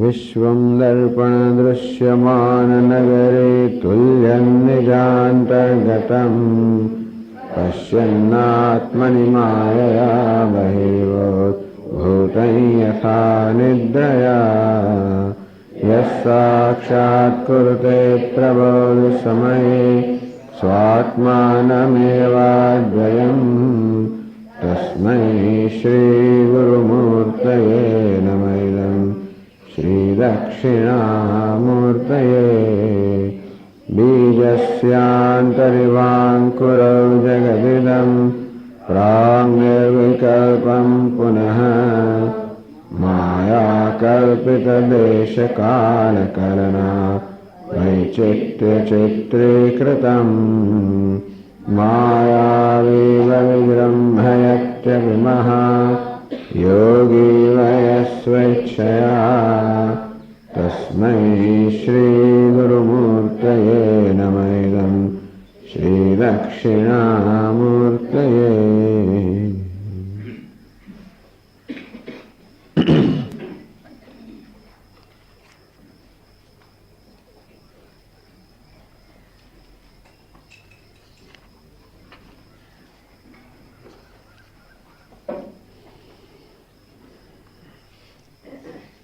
તો વાર્તિકાર અત્યારે આ જ્ઞાનના જે વિવિધ સ્વરૂપો છે, વિવિધ અભિવ્યક્તિ છે એ દર્શાવી રહ્યા છે. જ્ઞાતૃ જ્ઞાન જ્ઞેય રૂપમ જ્ઞાન શક્ત્યા ભવે જગત. આ જ્ઞાન શક્તિ જ જે જ્ઞાતૃ જ્ઞેય અને જ્ઞાન એ રૂપમાં રહેલા જગતના રૂપમાં પરિણમે છે. અને એ જ્ઞાન એમાં જે જ્ઞાન છે એ બે પ્રકારનું કહ્યું. જ્ઞાતૃ એટલે જ્ઞાતા, જ્ઞેય એટલે કે જગત, અને જ્ઞાન એ જ્ઞાતા અને જ્ઞેય બેના સંપર્કને કારણે જે જન્મેલું નામ જ્ઞાન એ નિર્વિકલ્પક અને સવિકલ્પક. તો વસ્તુ માત્ર દ્યોતકમ, માત્ર હવાપણાને સમગ્રતાને પ્રકાશિત કરે જ્ઞાન નિર્વિકલ્પક જ્ઞાન કહ્યું, અને વિશેષતાઓને પ્રકાશિત કરનાર જ્ઞાનને સવિકલ્પક જ્ઞાન કહ્યું. અને સવિકલ્પકમ અનેકથા, કારણ કે જે વિશેષતાઓને પ્રકાશિત કરવાની છે એ અનેક હોવાને કારણે સવિકલ્પ જ્ઞાન પણ અનેક જ છે. વાસ્તવનું જ્ઞાન એક જ છે, નિર્વિકલ્પક જ છે, પણ ભિન્ન ભિન્ન વિકલ્પોની સાથે સંપર્કમાં આવીને જાણે કે એ વિકલ્પોનો આકાર ન ધારણ કરી લેતો હોય એમ કરીને જે નિર્વિકલ્પક છે એને જ સવિકલ્પ કહેવામાં આવે છે. એવું છે જ્ઞાનમાં કંઈ પરિવર્તન થતું હોય પણ સ્ફટિકમાં જેમ ભિન્ન ભિન્ન રંગો દેખાતા તેવી રીતે આ જ્ઞાન પણ જેવી રીતે પ્રકાશ જેને પ્રકાશિત કરતો હોય પદાર્થનો રંગ ધારણ કરેલે, અને તે રીતે જ્ઞાન પણ જે પદાર્થને પ્રકાશિત કરતો હોય એની આકારનો આકાર વિશેષતાઓ ધારણ કરેલા માટે એને સવિકલ્પ કહેવામાં આવ્યું. અનેકથા. તો આંતરિક વૃત્તિઓ, જે સંકલ્પ, સંશય વગેરે એ બધી વૃત્તિઓનું વર્ણન કર્યા પછી બહારના વિષયોના સંપર્કમાંથી જન્મેનો અનુભવ કહેવામાં આવ્યો. તો એ અનુભવ પ્રાપ્ત કરવાના કેટલા પ્રમાણ છે, કેટલા સાધનો છે, એમાં જુદા જુદા દાર્શનિકોના જે મત છે બતાવવામાં આવ્યા. પણ પૂર્વ મીમાંસકો અને વેદાંતિઓ તો 6 પ્રમાણને સ્વીકારે છે: પ્રત્યક્ષ, અનુમાન, શબ્દ, ઉપમાન, અર્થાપત્તિ અને અનુપલબ્ધિ. એ જ્યારે ચર્ચા કરી, વાસ્તવમાં જ્ઞાનની ચર્ચા થઈ રહી છે, એટલે જ્ઞાન સ્વરૂપ પરમાત્માની ચર્ચા થઈ રહી છે અને કેવા બધા વિકલ્પો છે. તો આ પ્રકારે જ્ઞાન ને પ્રમાણની ચર્ચા કરી, જ્ઞાનના સાધનની ચર્ચા કરી, તો જો જ્ઞેયની પણ ચર્ચા કરે છે. જ્ઞાતો જ્ઞેય જ્ઞાન રૂપમ. આ જ્ઞેય જે છે એ પણ વાસ્તવમાં જ્ઞાનની જ અભિવ્યક્તિ છે. અને માટે આ ભિન્ન ભિન્ન દાર્શનિકો, મુખ્યત્વે વૈશેષિક અને સાંખ્ય લોકો આ જ્ઞેય અર્થાત જગત વિશે જે કહે છે એ વાત કરી કે કેવી રીતે વૈશેષિક લોકો 6 પદાર્થને સ્વીકારે છે: દ્રવ્ય, ગુણ, કર્મ. સામાન્ય, વિશેષ અને સમવાય એ 6 પદાર્થો સ્વીકારે છે. અર્થાત એમની દ્રષ્ટિએ આ સમગ્ર જગત આ 6 પદાર્થોનું બનેલું છે. બસ આ 6 પદાર્થોનો વિગતવાર અભ્યાસ, એનું વિગતવાર પૃથક્કરણ, એની યોગ્ય સમજ, એનું નામ જ જ્ઞાન. તો આ દરેક પદાર્થ છે એના પછી વિભાગ કરે છે દ્રવ્ય. તો દ્રવ્ય કેટલા છે? 9 દ્રવ્ય છે. પંચમહાભૂત, દેશ, કાળ, આત્મન, મન એમ કરીને 9 આ બધા નિત્ય દ્રવ્ય છે. અને આ જે પંચમહાભૂત છે એના પરમાણુઓ ના સંયોગથી જે ભૌતિક જગત બન્યું એ અનિત્ય દ્રવ્ય છે. પણ જેમાંથી બન્યું એ પંચમહાભૂત ના પરમાણુ, 4 પરમાણુ પંચમહાભૂત અને દ્રવ્ય ગણવામાં આવ્યા. અને દેશ, કાળ, મન અને આત્મા એ નિત્ય દ્રવ્ય છે. અને 24 ગુણો છે, 24 ગુણો ગણવામાં આવ્યા. એમાં સંસ્કાર નામના ગુણને વિશેષ કરીને કહ્યું સંસ્કાર ત્રિવિધ. એક વેગને સંસ્કાર કહેવામાં આવ્યો, એક ભાવનાને સંસ્કાર કહેવામાં આવ્યો, એક સ્થિતિ સ્થાપકતાને સંસ્કાર કહેવામાં આવ્યો. આ પ્રકારના સંસ્કાર પદાર્થોમાં રહેલા છે. થોડો અવાજ વધારે કરો. સ્થિતિ સ્થાપકતા પણ સંસ્કાર છે વસ્તુનો, પોતાની મૂળ સ્થિતિને પ્રાપ્ત કરી લેવી. દરેકમાં કોઈને કોઈ ઊંચા સંસ્કાર રહેલો જ છે, પણ ક્યાંક સ્પષ્ટ જણાય આપણને. જેમ કે સ્પ્રિંગમાં કે પછી જેમ દ્રષ્ટાંત આપ્યું હતું એમ આ વૃક્ષની એક દાળને આપણે ખેંચીએ તો કેવી વળી પોતાની સ્થિતિ પ્રાપ્ત કરી લે. બધી વસ્તુનો સ્વભાવ હોય છે. મન પણ ઘણા વિક્ષિપ્ત થઈ જાય, વળી પાછું પોતાનો સ્વભાવ શાંતિ પ્રાપ્ત કરે લે. શરીર પણ દરેક વસ્તુમાં આ સ્થિતિ સ્થાપકતા હોય છે, એક અથવા બીજા રૂપમાં. વેગ એ પણ દરેક વસ્તુનો વેગ આપી શકાય. આમ જ્યાં ગતિ છે ત્યાં આગળ વેગ છે. આ મનમાં પણ ગતિ છે, વાયુમાં ગતિ છે, જળમાં ગતિ છે, તીરમાં ગતિ છે. આ ગતિ જેને કારણે છે સંસ્કારને વેગ કહેવામાં આવ્યો. અને પૂર્વ જે આપણે જોયેલું હોય, જાણેલું હોય, અનુભવેલું હોય એના સંસ્કાર જ મનમાં રહી ગયા હોય, જેને કારણે આપણને પૂર્વના અનુભૂત પદાર્થોની સ્મૃતિ થાય, એ સંસ્કારને ભાવના કહેવામાં આવ્યા. હવે આગળ કહીએ 46મા પાના પર 26મા શ્લોકમાં. તો 6 પદાર્થ કહેવામાં આવ્યા: દ્રવ્ય, ગુણ. આ દ્રવ્યની ચર્ચા થઈ ગઈ, ગુણની ચર્ચા થઈ ગઈ. હવે કર્મ તે વિભાગ છે એની ચર્ચા કરે છે. આપણે જનરલ નોલેજ માટે, સામાન્ય જ્ઞાન માટે આ બધી વસ્તુઓ છે કે આવું બધું છે, જગત આનું બનેલું છે, આ બધી વસ્તુઓ જગતમાં છે. ઉક્ષેપણમ વક્ષેપ ગમનમ ચ પ્રસારણમ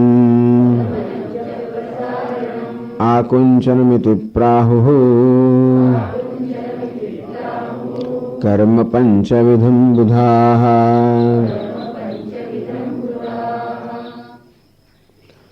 કર્મ વિભાગ ગ્રંથ भी स्पष्टार्थ है, अस्पष्ट है. ठीक है, समझाता है. उक्षेपणम ऊंचे फेंकવું, ऊर्ध्व गति. अवक्षेप है નીચે પડવું. એટલે જેને કારણે પદાર્થ ઉપરના લોક છે કે ઉપરના સ્થાન સાથે સંપર્ક કરે અને એ કર્મને ઉક્ષેપણ કહેવામાં આવ્યું, ઊંચું ફેંકવું. જેને કારણે પદાર્થ નીચેના સ્થાન સાથે સંપર્ક કરે અને અવક્ષેપ એટલે ફેંકવું, નીચે ફેંકવું કહેવામાં આવે. ઉપર ફેંકવું, નીચે ફેંકવું. ગમનમ તો બીજી પાદરમાં કહ્યું ભ્રમણાદીનામ સર્વેષાં વિકર્મણામ ગમન એવ અંતર્ભાવ તેષાં મતમ. ગમન એટલે શું? બાકીના બધા જ કર્મ. પ્રસારણમ એટલે ફેલાવવું. આકુંચનમ સંકોચાવું. આ 5 પ્રકારનું કર્મ કહેવામાં આવ્યું. ઉપરની તરફ ગતિ કરનારું કર્મ, નીચેની તરફ ગતિ કરનારું એને પણ એ કર્મ. પ્રસારવા ફેલાવવું, સંકોચાવું અને જવું. એ ગમન એટલે જવું. એટલે પાદરમાં કહેવામાં આવ્યું ભ્રમણાદિના, ફરવું, ઘૂમવું. આ બધાને શું કહે?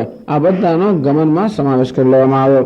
ટૂંકમાં આ 4 સિવાયના ઉપર નીચે પ્રસાર અને સંકોચ સિવાયના જેવા કર્મ છે એનો ગમનમાં સમાવેશ કરવામાં આવ્યો.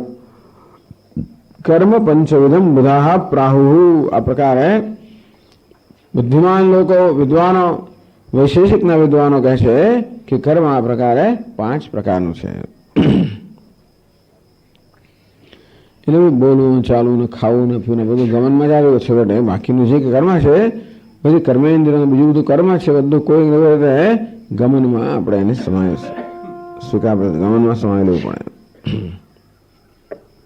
તો કર્મ સામાન્ય, સામાન્ય વિશેષણ સમવાય. સામાન્ય કોને કહેવાય? અહીં વાત આગળ કરે છે. સામાનમ વિભજ્ય વ્યાચષ્ટે, સામાન્યના વિભાગ કરે છે અને પછી વ્યાખ્યા કરે છે. તો પહેલા વિભાગ કહે છે આગળ શ્લોકમાં, સામાન્યમ દ્વિધમ પ્રોક્તમ પરમ ચા પરમેવ ચ પરમ સત્યૈવ સર્વત્ર તદનુસ્યુત વર્તનમ દ્રવ્યત્વગુણતેત્યાદિ સામાન્યમપરમ તથા. તો પહેલા સામાન્ય વિભાગ કરે. સામાન્યમ દ્વૈધમ પ્રોક્તમ. આ સામાન્યમાં 2 પ્રકારનું છે એમ કહેવામાં આવ્યું છે. પરમ છે, પરમ છે. તો પર ના પર આ સામાન્ય 2 પ્રકાર કહેવામાં આવ્યા. પર એટલે ચઢિયાતું સામાન્ય અને ઉતરતું સામાન્ય. સામાન્ય 2 પ્રકારના ખ્યાલ. પરમ સત્તાઓ સર્વત્ર. તો કહે છે ટીકા, સત્તાયા પરત્વ નામ વ્યાપકત્વ અભિપ્રેત્યા તદ અનુસ્યુત વર્તનમેથી. એક સત આપણે સ્વીકારે, સત્તા હોવું, આ હવા પણ જે છે એ પર ચડિયાતું ઉત્તમ સામાન્ય કહેવામાં આવ્યું. કારણ કે બધા સામાન્યનો સમાવેશ થઈ જાય છે, જેને હૃદયને ગમે મહાસામાન્ય કહેવામાં આવ્યું.